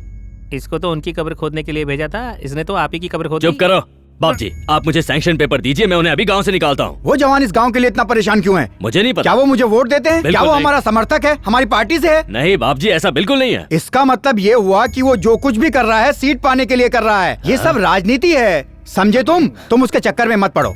बाप जी मुझे लगता है वो ये सब सीट के लिए नहीं, गांव के फायदे के लिए कर रहा है। अरे रवि, वो ये जो कुछ भी कर रहा है वो विपक्षी पार्टी के कहने पर कर रहा है। इतनी सी बात तुम्हारी समझ में क्यों नहीं आ रही है? वो जो भी है बाप जी, आप बस ये काम कर दीजिए। लेकिन हम वो सब नहीं कर सकते रवि। क्यों बाप जी? तुम ये सब बात भूल जाओ। बाप जी ऐसा मत कहिए बाप जी। बाप जी सुनिए ना, मैंने पूरे गांव के सामने कसम खाई है कि मैं सैंक्शन पेपर उसके मुंह पे मारूंगा। अगर आपने ऐसा नहीं किया तो मेरी क्या इज्जत रह जाएगी? जो भी हो रवि, लेकिन मैं ऐसा नहीं कर सकता। करंट नहीं ला सकता बाप जी, सड़क नहीं बना सकता, हॉस्पिटल नहीं बना सकता। रवि ये सब छोड़कर अगर तुम मुझसे मेरी जान भी मांगेगा तो दे दूंगा। बाप जी बाप जी बाप जी बाप जी बाप जी, ये आप क्या कर रहे हैं बाप जी? अरे नहीं, अरे बाप जी छोड़ मुझे, मरने दे मुझे, जाने दे मुझे। छोड़िए, छोड़ मुझे, छोड़िए इसे। ये क्या कर रहे हैं आप? तो और क्या करूं मैं? अरे अभी आप मर जाते हैं अगर रवि तो आपको मरने देना। मैं आज इतना मजबूर हूँ कि रवि के लिए कुछ भी नहीं कर सकता। नहीं बाप जी, आपके बिना तो हम सब अनाथ हो जाएंगे बाप जी। मेरे लिए कितनी शर्म की बात है, मेरे बेटे ने कुछ मांगा और मैं उसे दे भी ना सका। पहली बार रवि ने मुझसे कुछ मांगा था और मैंने उसको मना कर दिया। धिक्कार है मुझ पे। देखो मैं तुम्हारे सामने असहाय खड़ा हूँ। इसने मुझसे पैसा नहीं मांगा, बिजली मांगी है। इसने पूरे गांव के सामने अपने बाप जी के लिए कसम खाई कि मेरे बाप जी वो सब करेंगे जो भी मैं बोलूंगा। अगर मेरा रवि बोले तो सड़क क्या, सोने की सड़क बनवा दूं मैं। अगर उसे पानी चाहिए तो बादलों से बारिश करवा दूं। अगर उसने बिजली मांगी तो पूरे गांव को दिवाली की तरह हर जगह रोशनी से भर दूंगा। लेकिन मैं ऐसा कुछ भी कर नहीं पा रहा हूँ। मुझे जीने का कोई हक नहीं है, मर जाना चाहिए मुझे, मर जाना चाहिए। बाप जी रघु, मुझे एक आइडिया आया है। हम ये घर बेच देते हैं और रवि के गांव की सड़क बनवा देते हैं। लेकिन इतने पैसों में तो सड़क नहीं बन पाएगी। तो क्या मेरी सारी जायदाद को बेचकर तो बन जाएगी सड़क? इससे तो केवल गड्ढे भर पाएंगे। बाप जी क्यों ना हम सरकार से पैसे मांग लें? अगर सरकार ने सुनी होती तो आज मुझे ये दिन न देखना पड़ता। पर सरकार तो हमारी पार्टी की है। हमारी पार्टी की सरकार होने के बावजूद हमें सड़क बनाने का अधिकार नहीं है। लेकिन बाप जी आप तो विधायक हैं। लेकिन एक आदमी इनकी कोई बात नहीं सुनता ना। ये पार्टी में पिछले 25 साल से अपने चप्पल खींच रहे हैं, लेकिन आज तक इन्हें मंत्री बनने का सौभाग्य प्राप्त नहीं हो पाया और इन्हें पार्टी मीटिंग से बाहर कर दिया। कौन था वो? मुख्यमंत्री। मुख्यमंत्री ही तो सबसे बड़ी समस्या है। वो मुझे कुछ भी काम करने नहीं देते। लेकिन ऐसा क्यों? बुरे लोग तो बुरे लोगों को ही पसंद करेंगे, ऐसे लोगों को तो करेंगे नहीं। क्यों, ये राक्षस है क्या? चुप हो जाओ तुम। इन सब के लिए तुम इतना परेशान क्यों हो रहे हो रवि? शायद मैंने ही अपनी पार्टी के लिए कुछ नहीं किया होगा। अगर मुख्यमंत्री गलत हैं, तो फिर क्या कर सकते हैं? मुझे देखो, मैं भी तो आज तक रवि के लिए कुछ नहीं कर पाया। सही कहा आपने। आप तब तक कुछ नहीं कर सकते जब तक वो मुख्यमंत्री रहेगा। ऐसे तो मैं कभी कुछ नहीं कर सकता। जब तक उसके पापों का घड़ा भर नहीं जाता वो कभी नहीं मानेगा। वो कोई दूध पीने वाला बच्चा थोड़ी ना है। वो इतनी आसानी से अपनी कुर्सी नहीं छोड़ने वाला। इसका मतलब हम कुछ नहीं कर सकते? मैं तो कहता हूँ कि उसका किडनैप करवाकर उसका इस्तीफा दिलवा दो। फिर रास्ता साहब, उसके बाद मुख्यमंत्री बनकर आप सिर्फ रवि का गांव ही नहीं, पूरे दुनिया की सड़क को वहाँ से यहाँ तक पक्की करवा सकते हैं। सही कहा तुमने। जब तक वो मुख्यमंत्री रहेगा रवि के गांव का कुछ नहीं हो सकता। अगर रवि के गांव में पानी लाना है तो उसे इस्तीफा दिलवाना होगा, लेकिन ये काम करेगा कौन? ये काम मैं करूंगा। हाँ बाप जी, उसे किडनैप करके मैं उससे इस्तीफा दिलवाऊंगा। ये तुम क्या बोल रहे हो रवि? उसको हाथ लगाना तो दूर, तुम उसके घर के आसपास भी नहीं जा सकते। हाँ, मुख्यमंत्री को किडनैप करना है कोई बच्चों का खेल नहीं है। ऐसे बैठे रहने से तो अच्छा है कि उसे किडनैप करके उससे इस्तीफा ले लिया जाए। लेकिन वो मुख्यमंत्री है। वो मुख्यमंत्री है तो मैं भी रवि हूँ। रवि, मुझे तुम पर पूरा भरोसा था कि एक दिन तुम जरूर मेरे लिए कोई बड़ा काम करोगे, और ये आज सिद्ध हो गया। मुझे तुम पर बहुत गर्व है रवि। तुम सोच भी नहीं सकते कि आज मैं कितनी खुशी महसूस कर रहा हूँ। रवि, अगर देश की रक्षा करनी है तो किसी ना किसी को तो खड़ा होना ही पड़ेगा। हाँ।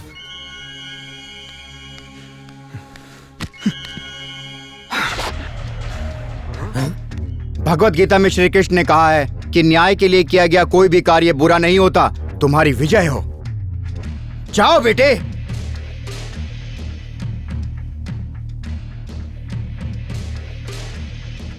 बाप जी, किडनैप के चक्कर में कहीं इसका ऊपर का टिकट कट गया तो? अगर ये मर गया तो समझो ये गुंडा कम हो गया।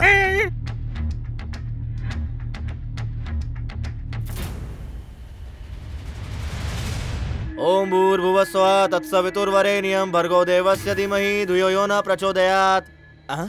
हे भगवान, ये तो आपका भी प्रसाद चोरी कर लेता है। मैंने कहा पंडित जी, क्या आप 100 के बदले मुझे 2 50 का नोट देंगे? इस भिखारी के पास 100 रुपए कैसे आ गए? हाँ है मेरे पास। लाइए लीजिए, ये लीजिए। अब इसे अपने शुभ हाथों से डाल पेटी में डालिए। मेरे पैसे तो दो। अरे अभी तो दिए तुम्हें। तुमने केवल 50 रुपए दिए। मैंने तुम्हें कितने रुपए दिए? 50 रुपए। दान पेटी में कितने डाले? 50 रुपए। टोटल कितना हुआ? 100 रुपए। तो हिसाब बराबर। अरे काहे का हिसाब बराबर? मैंने तुम्हें कितने दिए? 50 रुपए। इसमें कितने डाले? 50 रुपए। तो टोटल कितना हुआ? 100 रुपए हुए। हो गया ना हिसाब बराबर? अरे मैं तुझे मिला क्या सुबह सुबह? अरे दिमाग में भूसा भरा है क्या? मैंने तुम्हें कितने दिए? इसमें कितने डाले? 50 रुपए। तो कुल मिलाकर कितने हुए? 100 रुपए हुए। मैं चलता हूँ। अरे लगता है मैं पागल हो जाऊंगा। अरे फिर से कंफ्यूज हो गए ना? इतना सोचोगे तो कंफ्यूज ही होगे ना। अकेले में सोचो, सब समझ में आएगा। ठीक है? दान पेटी में 50 रुपए डाले, हाथ में 50 रुपए। अरे 100 तो हो गए, लेकिन मेरे 100 कहाँ है? नहीं दूंगा, भूल जा।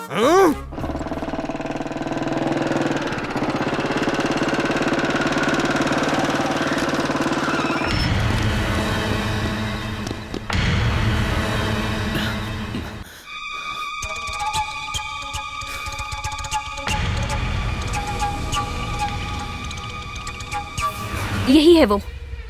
गिरफ्तार कर लो इसे। क्या ये बात सही है कि तुम गांव के बहुत बड़े गुंडे हो? ये बिल्कुल झूठ है। तुम किसी भी औरत को बाथरूम में नहाते हुए देखते हो? क्या ये तुम्हारी गुंडागर्दी नहीं है, या फिर इस बात को भी झुठलाओगे? तुम इनके बाथरूम में गए थे, ऐसा केस दर्ज करवाया है। बोलो, गए थे कि नहीं? जी गया था। शर्म नहीं आई? क्या ये लड़की तुम्हारी पत्नी लगती है? ये तुमने खुद किया है या किसी के दबाव में आकर? अपनी मर्जी से किया। ऐसा क्यों किया? वो मैं सबके सामने नहीं बता सकता।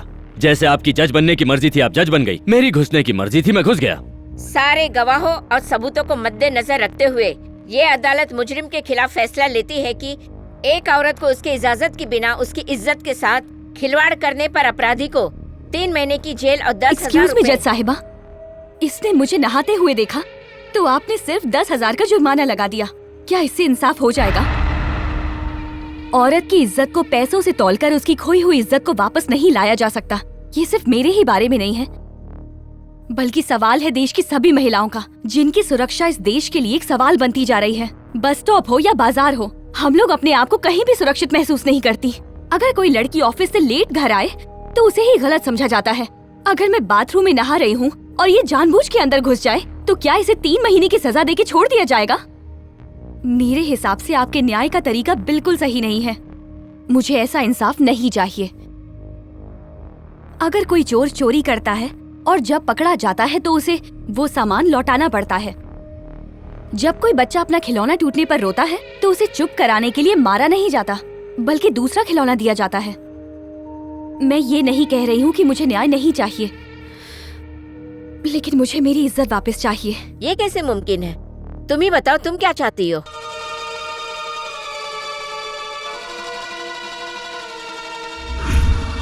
इसे मुझसे शादी करनी होगी।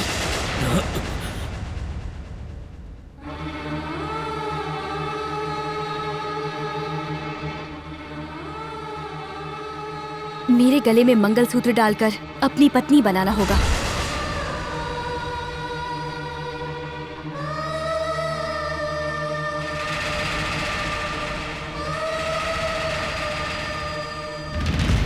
रवि ने गुनाह किया है और ये मामला एक औरत की इज्जत का है, इसलिए ये अदालत चाहती है कि रवि को इससे शादी करनी होगी। मैं शादी नहीं करूंगा, ये तो अन्याय है। अगर आप कहें तो मैं 20,000 भरकर 6 महीने के लिए जेल जाने को तैयार हूँ, लेकिन मैं शादी नहीं करूंगा कभी Shut नहीं। up! इंस्पेक्टर। Yes madam. ये शादी आपके सामने होनी चाहिए। Okay madam. अगर शादी के बाद तुमने इसे परेशान किया तो तुम्हारे ऊपर सख्त कार्रवाई की जाएगी। ये अदालत का अंतिम फैसला है। ये क्या कह रहे हो तुम? यस, आपका किडनैपिंग प्लान लीक हो गया। यहाँ से जाते वक्त रवि की गाड़ी पुलिस की जीप में धड़ाम से घुस गई। उसको गिरफ्तार करके ले गए। मैंने अपनी आंखों से देखा। अब बारी आपकी है। अगर पुलिस ने रवि की कुटाई की तो वो आपका नाम जरूर लेगा। सीएम को मारने का प्लान आप ही का था ना, तो आपको फांसी जरूर होगी। अगर फांसी नहीं हुई तो कम से कम आपको काले पानी की सजा तो जरूर होगी। सोच लो आप। इसलिए मेरी मानो तो आप अपना नाम और हुलिया बदल लो। प्रॉपर्टी, घर परिवार, इन सब के बारे में जितना ही सोचेंगे उतना ही फंसते जाएंगे। इसलिए मैं तो कहता हूँ ये मोह माया छोड़कर, ये सीएम के पद का लोभ छोड़कर पाकिस्तान चले जाओ, अफगानिस्तान चले जाओ, या मौका मिले तो दुबई भाग जाओ। मैं तो कहता हूँ अपने देश में कश्मीर से लेकर कन्याकुमारी तक बहुत जगह पड़ी है, आप कहीं भी जाकर छुप सकते हैं। यहाँ मेरा काम कौन देखेगा? यहाँ की चिंता व्यर्थ में कर रहे हैं, यहाँ तो मैं हूँ ही। बस आप मेरे नाम की एक पावर ऑफ अटॉर्नी बनवा दीजिए, फिर मैं देख लूँ। पावर ऑफ अटॉर्नी क्यों? ताकि आपका काम शांति से कर सकूं। सर, आपने खबर सुनी? क्या हुआ? वारंट निकल गया क्या? अरे वारंट नहीं, सीधा फैसला सुना दिया है। फैसला सुना दिया मतलब सजा पक्की हो गई। आपका तो एनकाउंटर पक्का है। एनकाउंटर किसका होगा बताओ जरा? अरे हमारे बाप जी का। और किसका? इनका क्यों? अरे उस रवि ने पुलिस को बाप जी का नाम बता दिया है। किसको? पुलिस को। लेकिन क्यों? सीएम को किडनैप करने का प्लान जो पता चल गया है। अरे जा, उस लड़की ने रवि के खिलाफ बाथरूम वाले जुर्म में केस कर दिया है। अदालत ने रवि को उस लड़की से शादी के सूत्र में बंधने का फैसला किया है। लेकिन मैंने तो वहाँ कुछ और ही देखा था। क्या देखा था? जब रवि ने जीप को टक्कर मार दी। उसके बाद क्या हुआ? मैं वहाँ से भाग गया। लेकिन जो तुमने बोला वो किसके लिए बोला? ऐसे सोचा मैंने। ऐसे कैसे सोचा? मैंने बस अंदाजा लगाया था और कुछ। आज मैं छोड़ूंगा नहीं तुझे। रुक जा, जाता किधर है? झूठा कहीं का, चल भाग। झूठ बोल बोल कर इसने तो मेरे दिल की धड़कन ही बढ़ा दी थी। इसकी तो मैं। रवि कहाँ मिलेगा? अपनी शादी में है, आज उसकी शादी है।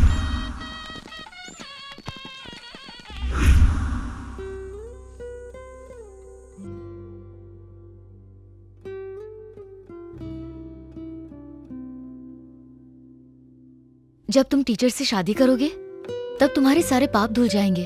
दुनिया तुम्हें कुछ भी कहे लेकिन मुझे किसी की परवाह नहीं। तो तुमने मुझे माफ कर दिया? प्यार किसी से भी हो लेकिन रिश्ता तो ऊपर वाला बनाता है। तुम मेरे साथ इतने सालों तक रहे लेकिन कभी कुछ गलत नहीं किया, इसीलिए मुझे तुम पर हमेशा से विश्वास रहा है। मुझे तुम पर पूरा विश्वास है कि तुम जो भी करोगे अच्छा करोगे। मैं जानती हूँ जब भी शराब पीकर तुम मेरे घर आते थे मुझे कभी भी उसका बुरा नहीं लगा, लेकिन आज एक गलती के कारण हम दोनों एक दूसरे से अलग हो गए। फिर भी मुझे बुरा नहीं लगा क्योंकि तुम सही कर रहे हो। आज मेरी बस एक ही इच्छा है कि मैं तुम्हारी और उस टीचर दोनों की शादी कराऊं। आओ।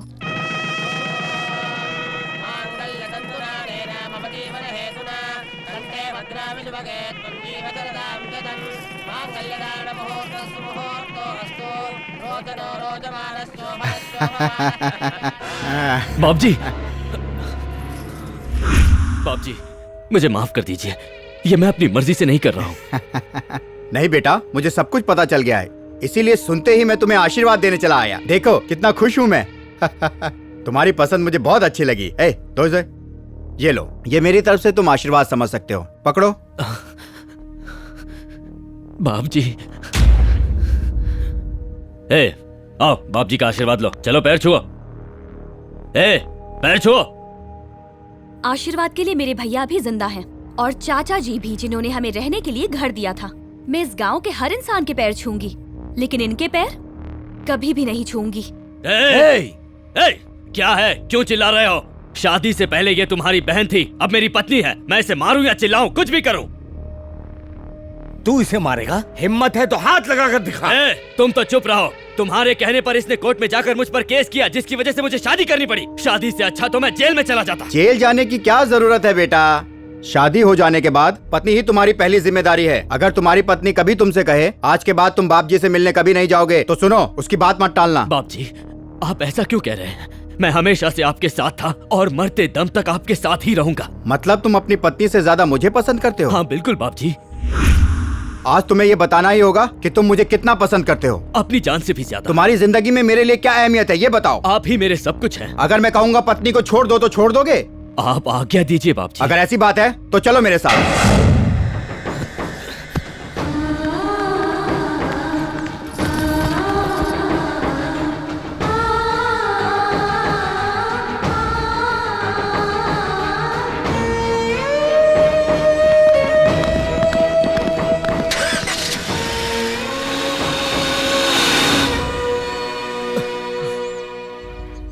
इस नीच आदमी से शादी करके क्या मिला तुम्हें?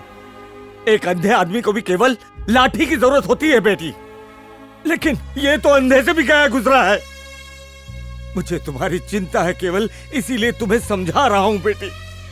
मेरी बात मानो तो उस लड़के को हमेशा के लिए भूल जाओ। अभी तुम्हारे आगे पूरी जिंदगी पड़ी है, आने वाले भविष्य के बारे में सोचो।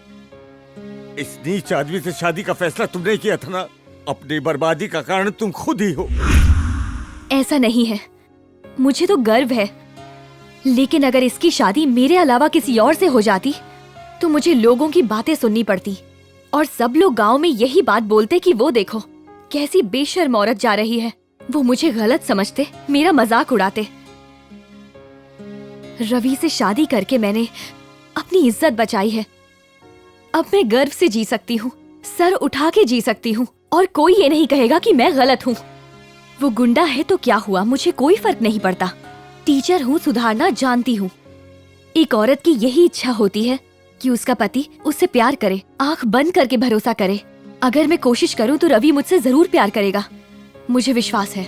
अरे इन दोनों की शादी तो हो गई है, लेकिन इनका मेल कैसे होगा? रवि तो सिर्फ मारपीट करता है और ये सीधी सी मास्टरनी। ये अब उस रवि को कैसे प्यार सिखाएगी यार? लेकिन रवि तो बाप जी की सुनता है। अब ये दोनों क्या करेंगे? दोनों मिलकर एक साथ गाना गाएंगे।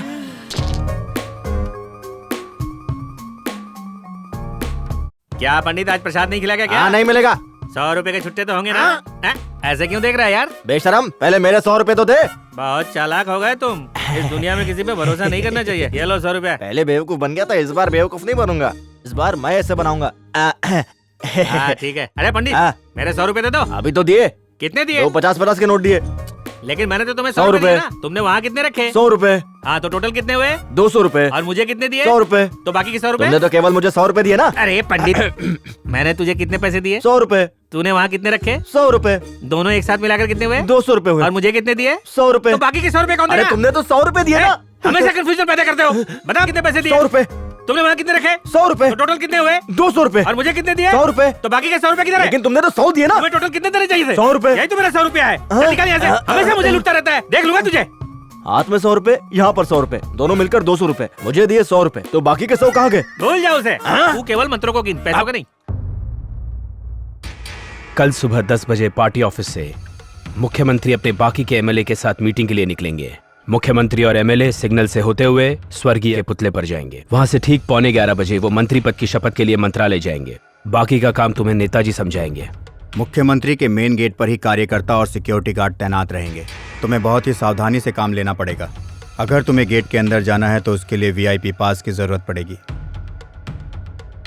आप बस वीआईपी पास का इंतजाम कीजिए। पब्लिक पार्टी जिंदाबाद, पब्लिक पार्टी जिंदाबाद, पब्लिक पार्टी जिंदाबाद, पब्लिक पार्टी जिंदाबाद, पब्लिक पार्टी जिंदाबाद, पब्लिक पार्टी जिंदाबाद, पब्लिक पार्टी जिंदाबाद, पब्लिक पार्टी जिंदाबाद।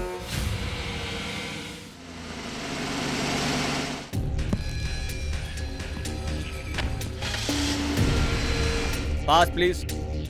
ओके, पास। दयाल प्रताप सिंह यानी मैं। दयाल प्रताप सिंह यानी मैं भारत के संविधान को साक्षी मानकर। ए मिस्टर, रुकिए। रुकिए। ओके।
मैं माननीय मुख्यमंत्री जी और उनके सभी मंत्रियों का स्वागत करता हूं।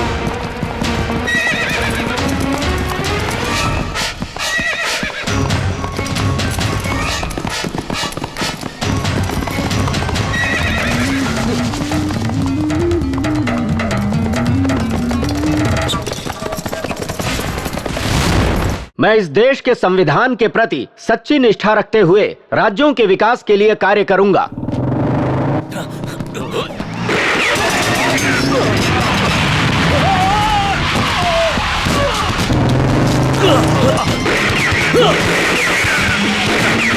ईश्वर को साक्षी मानकर यह शपथ लेता हूं।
रुक जा, भागना किधर है?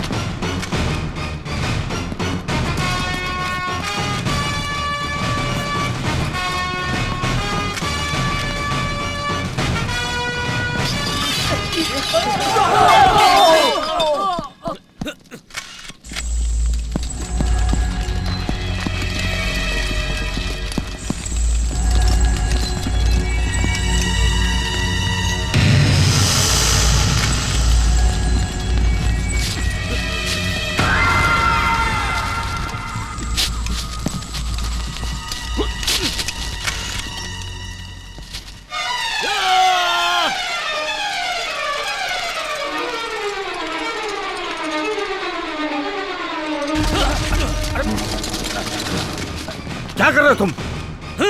हिम्मत है तो चलाओ गोली। No, don't shoot him, don't shoot. No.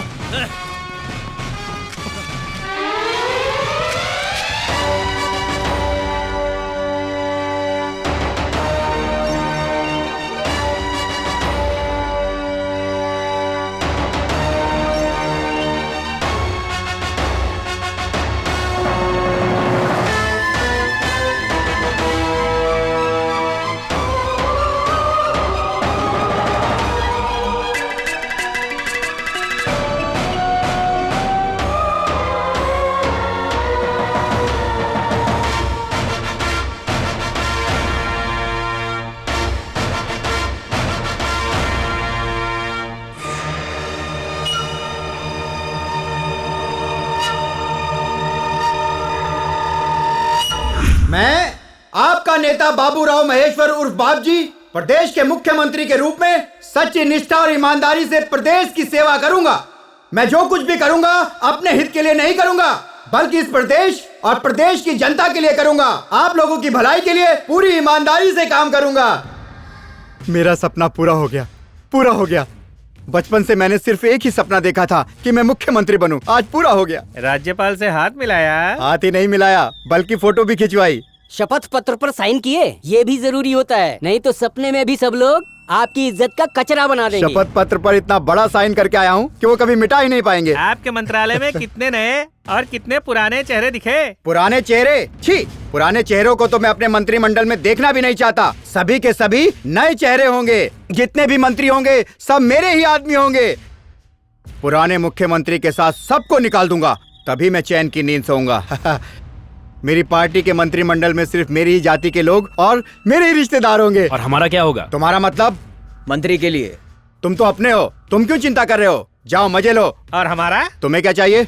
मालिक, गांव का सरपंच बनकर काम करते करते मैं थक गया हूँ। अब मुझे मंत्री पद दिला दीजिए, कम से कम एक सीट ही दिला दीजिए। सीट की चिंता मत करो, तुम्हें कोई पद दिलवा दूंगा। मुझे तो लगा मैं आपकी सरकार में मंत्री बन जाऊंगा। वो एमएलए होता रे। सर 25 का हो गया हूँ, लेकिन अभी तक शादी नहीं की है। आज तक केवल आपकी ही सेवा की है। अब मेरी सेवा करने की जरूरत नहीं है। तुम भी शहर का कचरा साफ करने के लिए नगर पालिका में आके सेवा करो। मुझे एमएलए बनना है। एमएलए बनना कोई हलवा है क्या? अरे सुनो मेरी बात, इस बड़बोले बेवकूफ के मुंह लगोगे तो कुछ भी हाथ नहीं आने वाला। हम कैसे पैसा कमाते हैं क्या फर्क पड़ता है, हमारे लिए तो पैसा जरूरी है। अब हमें एमएलए बनने के बारे में सोचना छोड़कर कुछ और गड़बड़ घोटाला करना पड़ेगा। तुम तो इस आदमी से भी ज्यादा गए गुजरे निकले।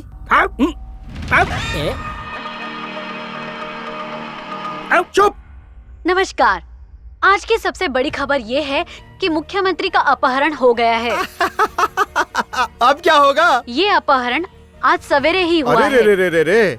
शपथ ग्रहण समारोह के बाद किसी अज्ञात व्यक्ति ने उनका अपहरण किया है। हमारे सूत्रों के अनुसार क्या गजब का काम किया है रवि ने। तू मेरा ही बेटा है। मैंने पहले ही बोला था रवि मुख्यमंत्री को जरूर किडनैप कर लेगा।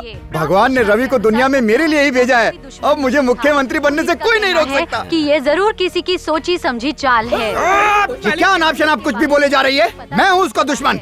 तुम लोग जानते हो मैं इस पार्टी का सबसे पुराना नेता हूँ, फिर भी मेरे सामने उसने दूसरों को सीट दे दी। सड़क से उठाकर किसी को भी नेता बना देता है। अपहरण होने के बाद से प्रदेश में जगह जगह दंगे फसाद हो रहे हैं। इससे जनता में डर का माहौल बना हुआ है। अभी के लिए बस इतना ही। आगे की जानकारी के ये कोई भी नहीं जानता कि वो किसका आदमी है। कोई ये भी नहीं जानता कि वो किसके लिए काम करता है। अरे वो तो मेरा ही आदमी है। उसे आप जानते हैं? बताइए सर, कौन है वो? क्या आप उस किडनैपर को जानते हैं? हाँ, मैं आप सबके सामने कह रहा हूँ कि मैं उस आदमी को जानता हूँ। हाँ?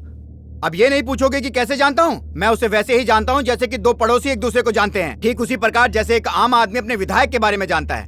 उसने कई बार मुझे भी फोन करके धमकियां दी और बोला कि मुख्यमंत्री अपने बारे में ज्यादा और प्रदेश के बारे में कम सोचता है। इसीलिए मैंने उसको अपने पास बुलाया और कहा कानून को हाथ में मत लो। मैंने मुख्यमंत्री जी को भी अपनी तरफ से समझाने की पूरी कोशिश की थी, लेकिन उन्होंने मेरी एक बात भी नहीं सुनी। क्या आप उसे अच्छी तरह से जानते हैं? उसका गाँव मेरे ही जिले में आता है। मेरे पास के ही गाँव में रहता है वो। उसका नाम सर? उसका नाम रविंद्र है। वो तो पहले से ही आतंकवादियों के साथ काम करता था। रविंद्र उर्फ संतोष उर्फ संपत उर्फ रहीम, यहाँ तक कि आतंकवादियों से भी उसका गहरा संबंध है। आप उसके बारे में और क्या क्या जानते हैं? बहुत कुछ जानता हूँ। उसकी जो पत्नी है वो भी मिली हुई है। वो दिन में स्कूल चलाती है और रात में बंदूक चलाना सिखाती है। दोपहर में बच्चों के साथ खाना खाती है और रात में आतंकवादियों के साथ। वो केवल बच्चों को कविता ही नहीं पढ़ा रही है, बल्कि उन बच्चों को साथ में आतंकवादी बनने की ट्रेनिंग भी दे रही है। उसके और भी बहुत नाम है। शिरीषा उर्फ कांता देवी उर्फ भावना देवी उर्फ देवी देवी देवी। वो तो उनके ग्रुप का मुख्य नेता है। उसका एक भाई भी है जो अपने को मिलिट्री का आदमी बोलता है। उसने अपने हाथ कारगिल के युद्ध में खोए हैं। पता नहीं वो सच बोल रहा है या झूठ बोल रहा है। उसका भी गांव में बड़ा खौफ है। उसका नाम भी चौहान है, विजय दीनानाथ उर्फ कांचा चीना। वे दोनों अभी गांव में ही हैं। अगर आपको उनका पता चाहिए तो मैं अभी का अभी दे सकता हूँ।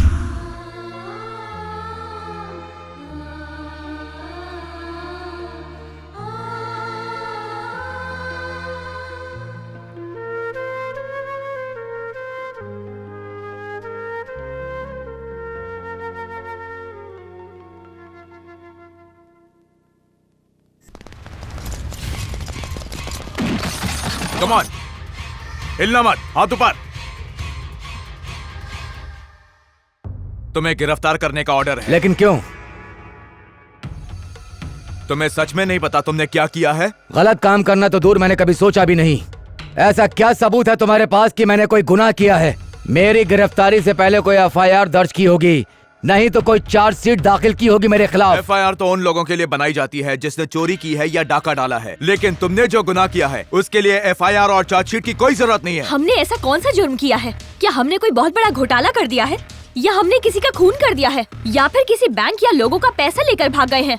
मुख्यमंत्री का किडनैप हुआ है और उनका किडनैप तुम लोगों ने ही किया है। इंस्पेक्टर, क्या बकवास कर रहे हो तुम? चुप रहो।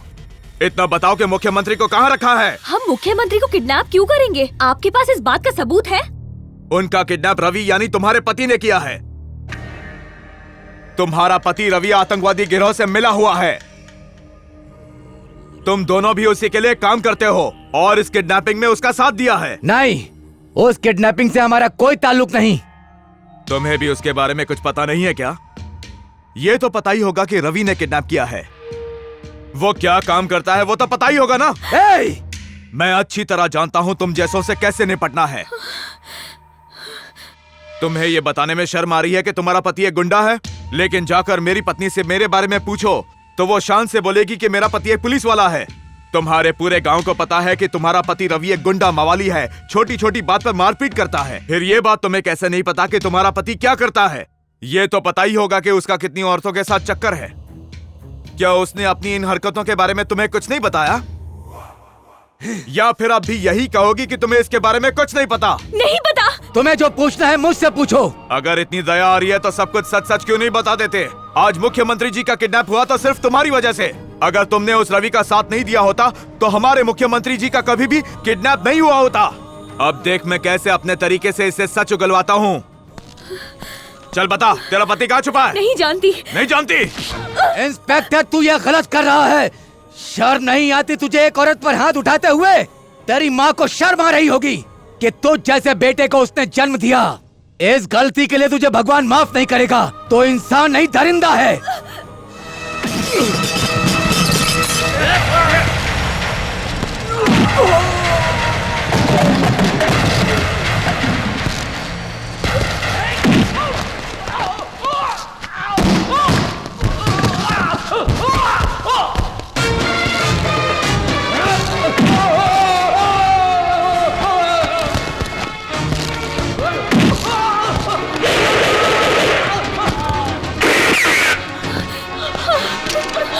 रुक जाओ।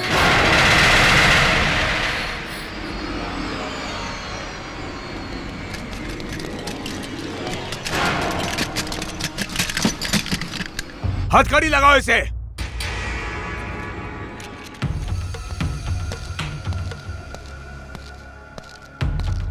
पुलिस पे हाथ उठाता है मतलब तो सच में आतंकवादी है। ये हाथ कारगिल में नहीं कटा है, बल्कि देश की इंफॉर्मेशन दुश्मनों को देने के लिए आर्मी वालों ने ही तुझे सबक सिखाने के लिए हाथ काट दिया होगा।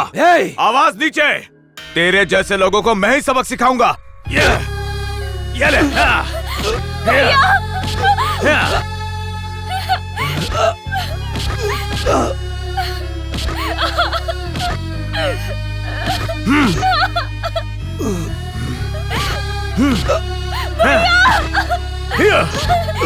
बस करो, रुक जाओ। हम सब मानते हैं सर, हाँ हम ही आतंकवादी हैं। सीएम को हमने ही किडनैप किया है। आज तक जो सरहदों पे लड़ाइयाँ हुई हैं, जो भी दंगे फसाद होते हैं, वो सब भी हमने ही कराए थे सर। जो भी हत्याएं हुई हैं या चोरियां हुई हैं, उन सब में भी हमारा ही हाथ है। आज तक जो भी किडनैपिंग हुई है या फिरौती मांगी गई है, उन सब में हमारा ही हाथ है। हम ही सबका कारण है। हाँ, अभी जो केरल में तूफान आया था, उसके पीछे भी तो हम ही दोनों का हाथ है। सीएम का किडनैप भी हमने उनकी कुर्सी के लिए किया है। मेरा पति सीएम बन सके इसलिए किया है, इसीलिए किया है। अब यही बात इस पेपर पे लिख के दे दो। मैं शिरीषा उर्फ कांता देवी उर्फ भावना देवी और मेरा भाई चौधरी उर्फ गणेश, हम दोनों ने ही मुख्यमंत्री का किडनैप किया था। सीएम का किडनैप करने वाला मेरा पति रवि उर्फ रावण एक आतंकवादी संगठन का सदस्य है और इस पूरे काम को अंजाम हम तीनों ने मिलकर दिया है। किस संगठन से हो तुम? इस संगठन से हूँ, ये जानना तेरे लिए जरूरी नहीं। तो फिर मुझसे क्या चाहते हो ये बताओ। मैं बस चाहता हूँ कि तू इस पर साइन कर दे। इस पर लिखो कि तुम सीएम पद से इस्तीफा दे रहे हो। क्या बकवास कर रहे हो तुम? मैं क्यों इस्तीफा दूं? और किस लिए? मेरे लिए इस्तीफा दो, क्योंकि ना तुमने मेरे गांव में पानी दिया ना बिजली। तुम्हारी वजह से मेरे गांव में आज तक सड़क नहीं बनी और मैं जानता हूँ तुमने ये सब क्यों किया, क्योंकि तुम्हें मेरे बाप जी से नफरत है। बाप जी कोई गुंडा है? ए, जबान संभाल। मेरे बाप जी के खिलाफ एक शब्द कहा तो छोड़ूंगा नहीं। वो तुम्हारी पार्टी में विधायक है और तुम जानते नहीं। मेरे बाप जी की इतनी कोशिशों के बावजूद भी तुमने हमारे गांव के लिए एक पैसा नहीं दिया। ऐसा तुमसे किसने कहा? मेरे बाप जी ने। इसका मतलब उसी ने मेरा किडनैप करवाया? उन्होंने कुछ नहीं किया, तुम बस साइन करो। बेवकूफ, तुम्हारा बाप जी एक बुरा आदमी है। विकास के नाम पर वो लोगों का करोड़ों रुपया खा चुका है। बहुत हुआ। एक और शब्द कहा तो मैं तुम्हें काट कर रख दूंगा। मेरे बाप जी मेरे लिए सब कुछ है। मुझ पर विश्वास नहीं तो पूरे गांव से पूछो, वो भी तुमसे यही कहेंगे। उसकी बातों ने तुम्हारी आंखों पर पट्टी बांध दी है। कौन सी बात सही है और कौन सी बात गलत है उसमें फर्क नहीं कर पा रहे हो। लेकिन तुम तो अपराधी हो, तुम क्या समझोगे मेरी बात? हमारे मंत्रिमंडल में जितने भी अपराधी मेंबर्स के रिकॉर्ड्स थे उन्हें मैंने उजागर किया है। उस बाबूराव का साथ छोड़ दो, उसने कभी कोई अच्छा काम नहीं किया, वो तुम्हें भी बर्बाद कर देगा। मुझे तुम्हारी बकवास सुनने में कोई दिलचस्पी नहीं है, चुपचाप साइन करो वरना। अगर मैं इस पर साइन कर दूं तो क्या गारंटी है कि वो तुम्हारा काम कर देंगे? गारंटी है कि वो करेंगे, मेरे गांव को स्वर्ग बना देंगे।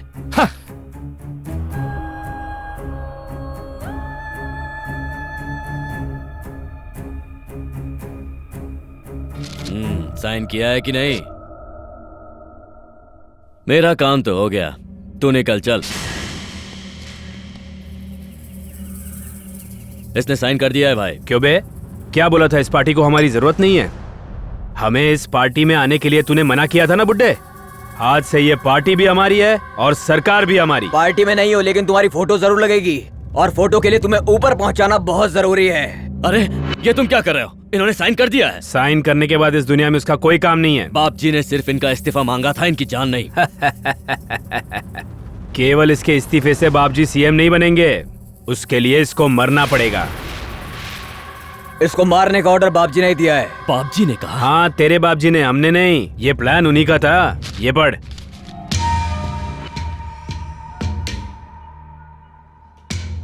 तू और तेरा पूरा परिवार सब नक्सलवादी बन गए। तुमने मुख्यमंत्री को मारा है और इसीलिए पुलिस ने उन दोनों को गिरफ्तार कर लिया है। क्यों विश्वास नहीं होता ना कि तेरे बाप जी ने तेरे साथ ये किया? बाप जी किसी का सगा नहीं है, वो सांप से ज्यादा जहरीला और शेर से ज्यादा खतरनाक है। और तू तो उसके टुकड़ों पे पलने वाला गुलाम था रवि। तुझे मालूम है बाप जी ने हमें यहाँ किस लिए भेजा है? उन्होंने तुम्हारा भरपूर इस्तेमाल किया है। मुख्यमंत्री को किडनैप करने के लिए पुलिस तेरा कभी भी इनकाउंटर कर सकती है। तेरी पत्नी और उसके भाई दोनों ने गुनाह कबूल कर लिया है कि ये सब उन दोनों ने ही किया है। अब तुम दोनों नहीं बच सकते हो।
चलिए, चलते रहिए, चलते रहिए। संभल कर।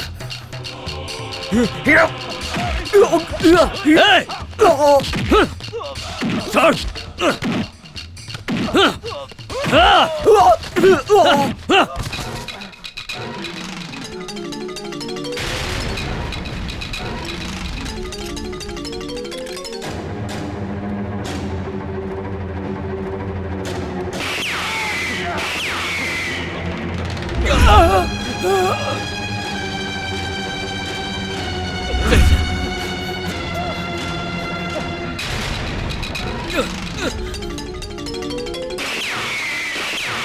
चलिए, वहां चलिए।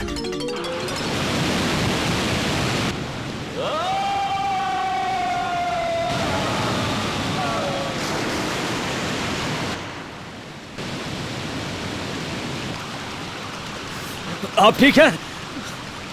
मेरा हाथ मत छोड़िएगा।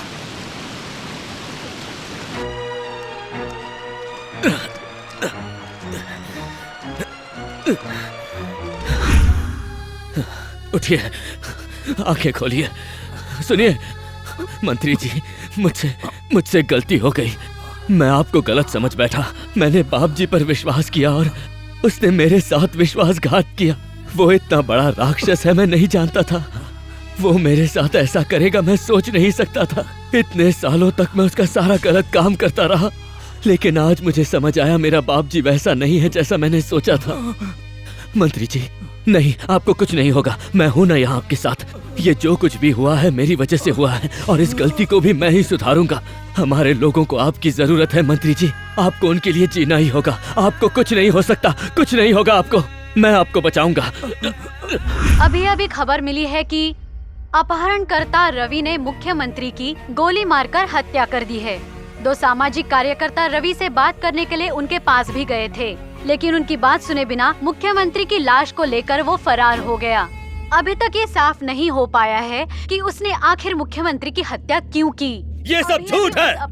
ये सब बिल्कुल झूठ है। हमारे पास आ गई है। पुलिस ने ये फोटो हर चौराहे पे लगा दी है। जिस व्यक्ति को भी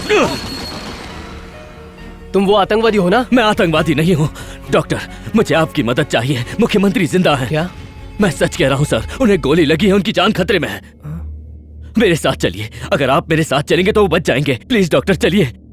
डॉक्टर हमारे पास ज्यादा वक्त नहीं है, प्लीज जल्दी चलिए। चलिए। अभी कहाँ है वो? मैं आपको लेके चलता हूँ, आइए। ओके, तुम यहीं रुको, मैं अंदर से बैग लेके ठीक है डॉक्टर।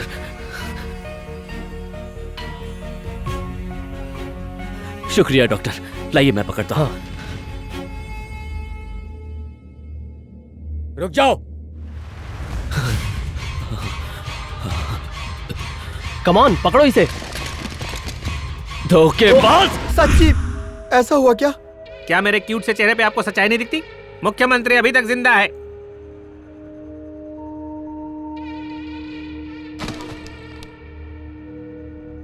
विश्वास नहीं होता तो इनके चेहरे देखो। इस हीरो का चेहरा देखो, इस राक्षस का चेहरा देखो। इन दोनों को आपने एक छोटा सा काम दिया था, वो भी इनसे ठीक से नहीं हुआ। इन्हें तो मैं तलवार से काटूंगा। अरे मैं तुम्हारी बात नहीं कर रहा हूँ, जरा दूर रहो। हाँ, ये भी कोई बात होती है? ये तो कितने पुराने वफादार हैं, हमेशा आपकी सेवा करते हैं। क्यों, सही कहा ना? ठीक है। अब ऐसे बैठने से क्या होगा बाप जी? आपके पूरे प्लान को चौपट कर दिया उसने। अब आप सीएम कैसे बनोगे?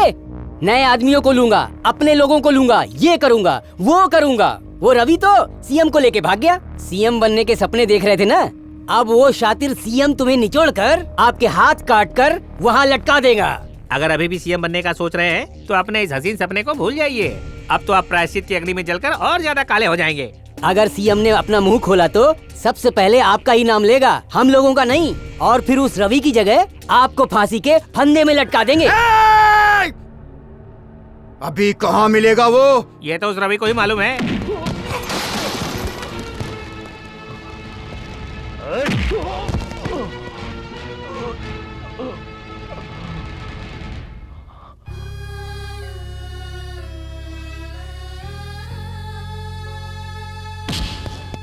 मुख्यमंत्री कहाँ है?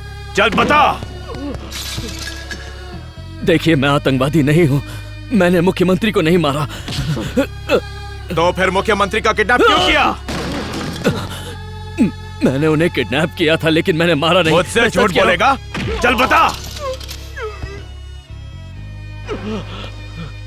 अगर मुख्यमंत्री इस्तीफा दे देते तो मुझे सैंक्शन पेपर मिल जाता, ऐसा बाप जी ने मुझसे कहा था, इसीलिए मैंने ये किया। मुख्यमंत्री जी को कहाँ छुपाया है? चल बता, बोल, जल्दी बोल। मैं कोर्ट में सबसे कह दूंगा कि मैंने ये सब अकेले किया है। मैंने उन्हें गुंडों से बचाया था, मेरा विश्वास कीजिए, मैंने कुछ नहीं किया। अगर तूने उनको बचाया है तो बता कहाँ है वो, बता। तुम सब बाप जी से मिले हुए हो, अगर मैंने बता दिया तो तुम उन्हें मार दोगे। मारो इसको, मारो इसे। ए, रुक जाओ।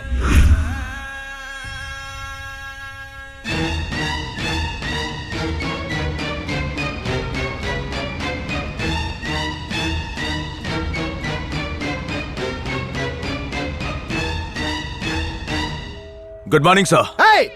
उसे मारने की हिम्मत कैसे हुई? ये मेरा बेटा है, ये सोचकर मैंने बेटा पैदा नहीं किया और तुम लोग इसे मार रहे हो। एक बात सुन लो, मैंने अगर तुम्हारा ट्रांसफर जंगल में ना करा दिया ना तो मैं अपने को रवि का बाप नहीं कहूंगा। निकलो यहाँ से, निकलो।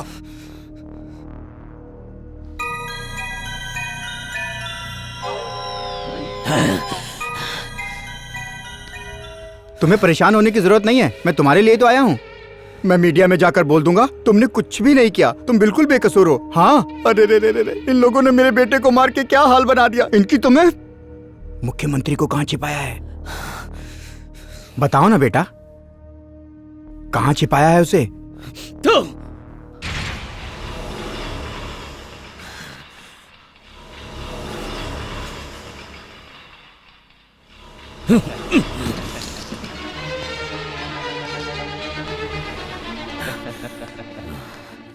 बेटा, मैं तुम पर बिल्कुल भी गुस्सा नहीं हूँ। छी, एक बाप अपने बेटे से भला कैसे गुस्सा हो सकता है? गुस्सा तो तुम्हें मुझ पर आना चाहिए। गलती तो मैंने की है ना। बोलो बोलो ना बेटा, कहाँ है मुख्यमंत्री?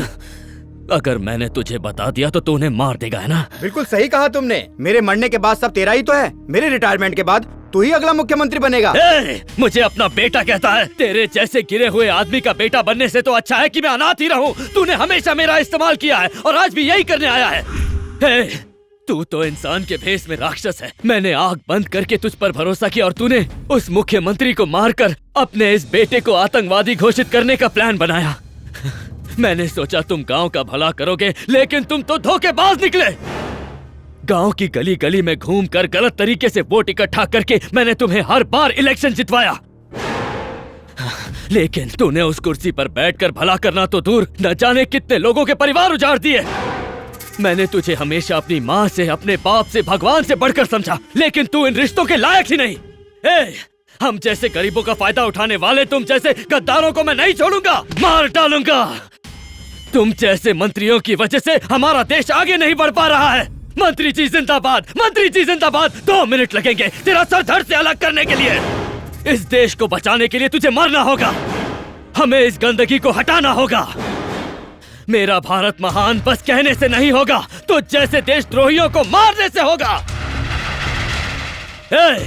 अब मैं तुझ जैसे राक्षस को मारकर अपने गांव को तेरे आतंक से मुक्त करूंगा, यह मेरा वादा है।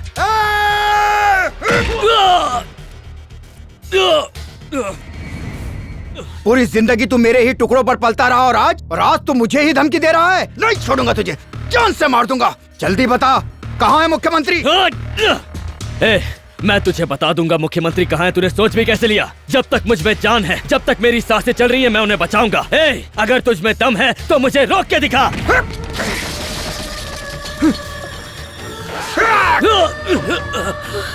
मारना, मार मुझे। अगर अपने पापों का प्रायश्चित मुझे खून बहाकर करना पड़े तो यही सही। मार और मार, मेरे साथ यही होना चाहिए। तू जैसे राक्षस का साथ देने की यही सजा मिलनी चाहिए। मार मार। मैं इसे गोली मार दूंगा। अब बता कहाँ है वो, बोल। गोली मारेगा तो चला चला गोली। मुख्यमंत्री को कहाँ छुपाया है? नहीं बताऊंगा। बताएगा कि नहीं? बोला ना, नहीं बताऊंगा।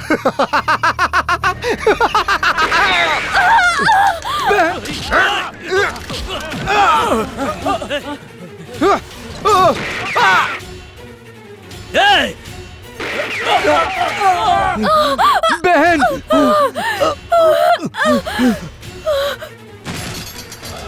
तुमने ऐसा क्यों किया? ये क्या हुआ? चलिए इसे हॉस्पिटल ले चलते हैं। ये सब मेरी वजह से हुआ है। ना मैं सीएम को किडनैप करता और ना ये सब होता। कैसे भी करके सीएम सर को बचा लो। उनका जिंदा रहना बहुत जरूरी है, तभी तुम बच सकते हो। मुझे कुछ नहीं होगा, तुम्हें भी कुछ नहीं होगा। भैया गाड़ी थोड़ा तेज चलाइए। तुम मेरी परवाह मत करो, तुम सबसे पहले जाके सीएम सर को बचाओ, क्योंकि बाप जी उन्हें मारने की सोच रहा है। उससे पहले तुम्हें उन्हें जाके बचाना होगा। तुम उनके बारे में मत सोचो, उन्हें कुछ नहीं होगा, लेकिन पहले तुम्हें हॉस्पिटल ले जाना है। मेरी बात को समझो, तुम्हारे पास इतना समय नहीं है। जब मेरे भैया लड़ाई के लिए सरहद पर गए थे, तब मुझे विश्वास था कि वो अपनी जान की परवाह किए बिना वो अपने देश की रक्षा जरूर करेंगे। अगर वो लड़ते वक्त शहीद भी हो जाते तो भी मुझे इस बात का जरा भी दुख नहीं होता। सही कहा ना भैया? अगर मुझे कुछ हो गया तो मेरे भैया का जरूर ख्याल रखना।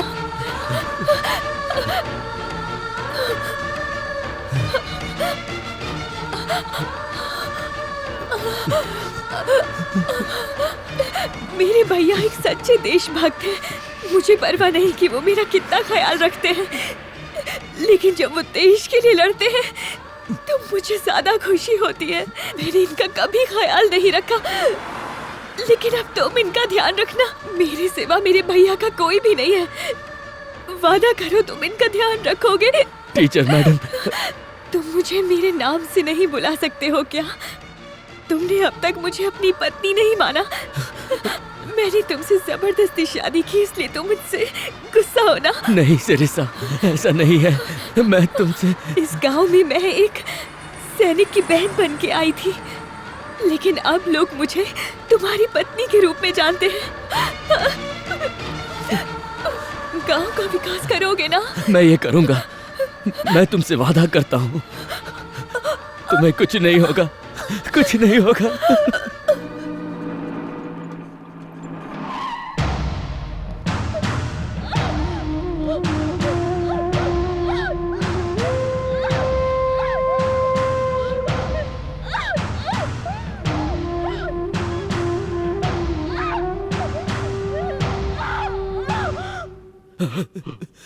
सिरिसा, सिरिसा, सिरिसा, भैया ये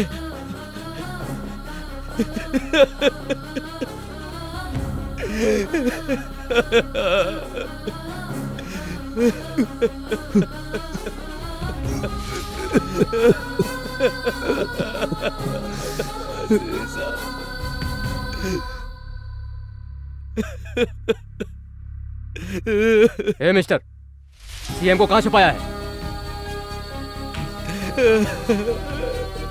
ए, बोलो, मैं तुमसे कुछ पूछ रहा हूँ।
आइए सर।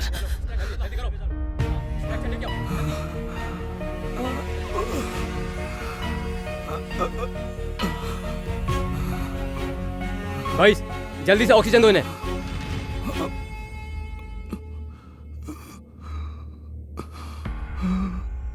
सर, इन्हें जल्दी से एम्बुलेंस से ले जाना होगा। उसके अंदर ही हम ऑपरेशन की तैयारी कर लेंगे। ओके, हम इन्हें शिफ्ट करेंगे। चलो जल्दी जल्दी जल्दी उठाओ। जल्दी करो, जल्दी। किसी को मत छोड़ना।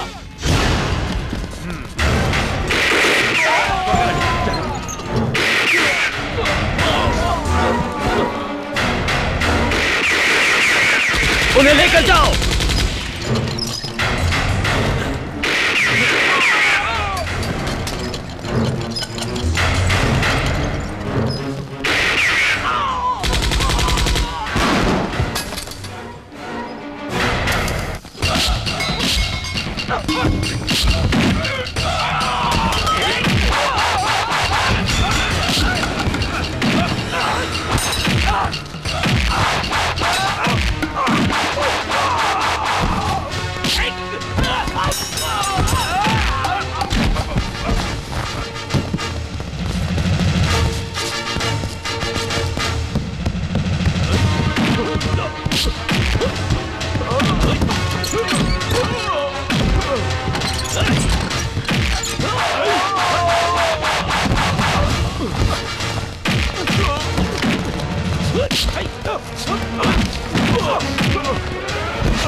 नहीं बाप जी, बाप जी मेरी बात सुनो, गोली मत चलाओ, रुक जाओ, गोली मत चलाओ।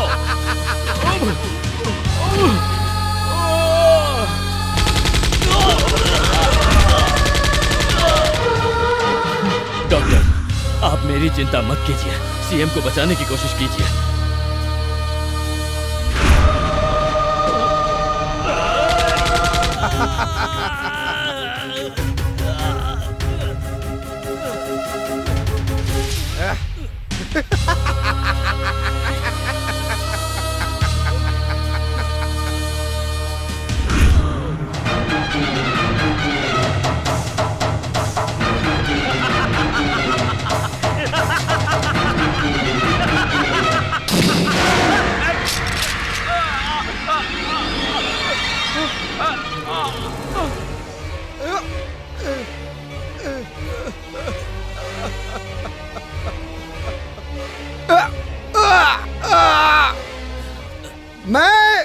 मैं बाबूराव महेश्वर राव, इस प्रदेश का मुख्यमंत्री। रवि, रवि,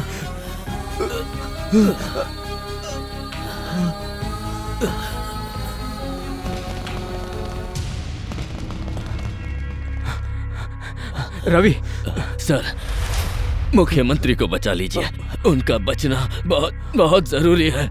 मुझे छोड़ दीजिए, उन्हें बचाइए सर, प्लीज। ओके, प्लीज उन्हें बचाइए। चलो जल्दी करो।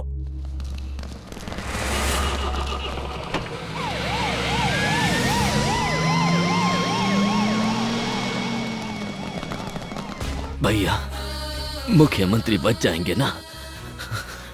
वो बहुत अच्छे हैं, उन्हें बचना ही होगा। भैया, मुझसे गलती हो गई, मैंने उनका अपहरण किया, लेकिन आज उन्हें बचाकर मैंने अपनी गलती सुधार ली। भैया, मैंने गलती सुधार ली। मैंने गांव वालों से वादा किया था कि गांव में बिजली, पानी और सड़क बनवाऊंगा, लेकिन मैं ये नहीं कर पाया। भैया सुनिए, आप मुझसे एक वादा कीजिए कि आप मुख्यमंत्री से कहकर गांव में ये सब करवाएंगे। मैं उनको जरूर बोलूंगा। जिस गांव के लिए तुमने अपनी जान दे दी, जिस पानी के लिए तुमने वादा किया था, अब वो नहर के रूप में गांव में आएगी। जिस जगह के लिए तुम अपनी जान दे रहे हो, मैं तुमसे वादा करता हूं कि उस जगह पर अब हॉस्पिटल बनेगा। यह गांव अब रवि के नाम से जाना जाएगा और हर कोई गर्व से कहेगा कि यह हमारे रवि का गांव है, ताकि आने वाली पीढ़ी रवि को एक महान व्यक्ति के रूप में याद रखेगा। तुम्हारे जैसों को आर्मी में होना चाहिए, राजनीति में होना चाहिए, देश के हर कोने में होना चाहिए, ताकि हमारा देश तरक्की की राह पे चल सके।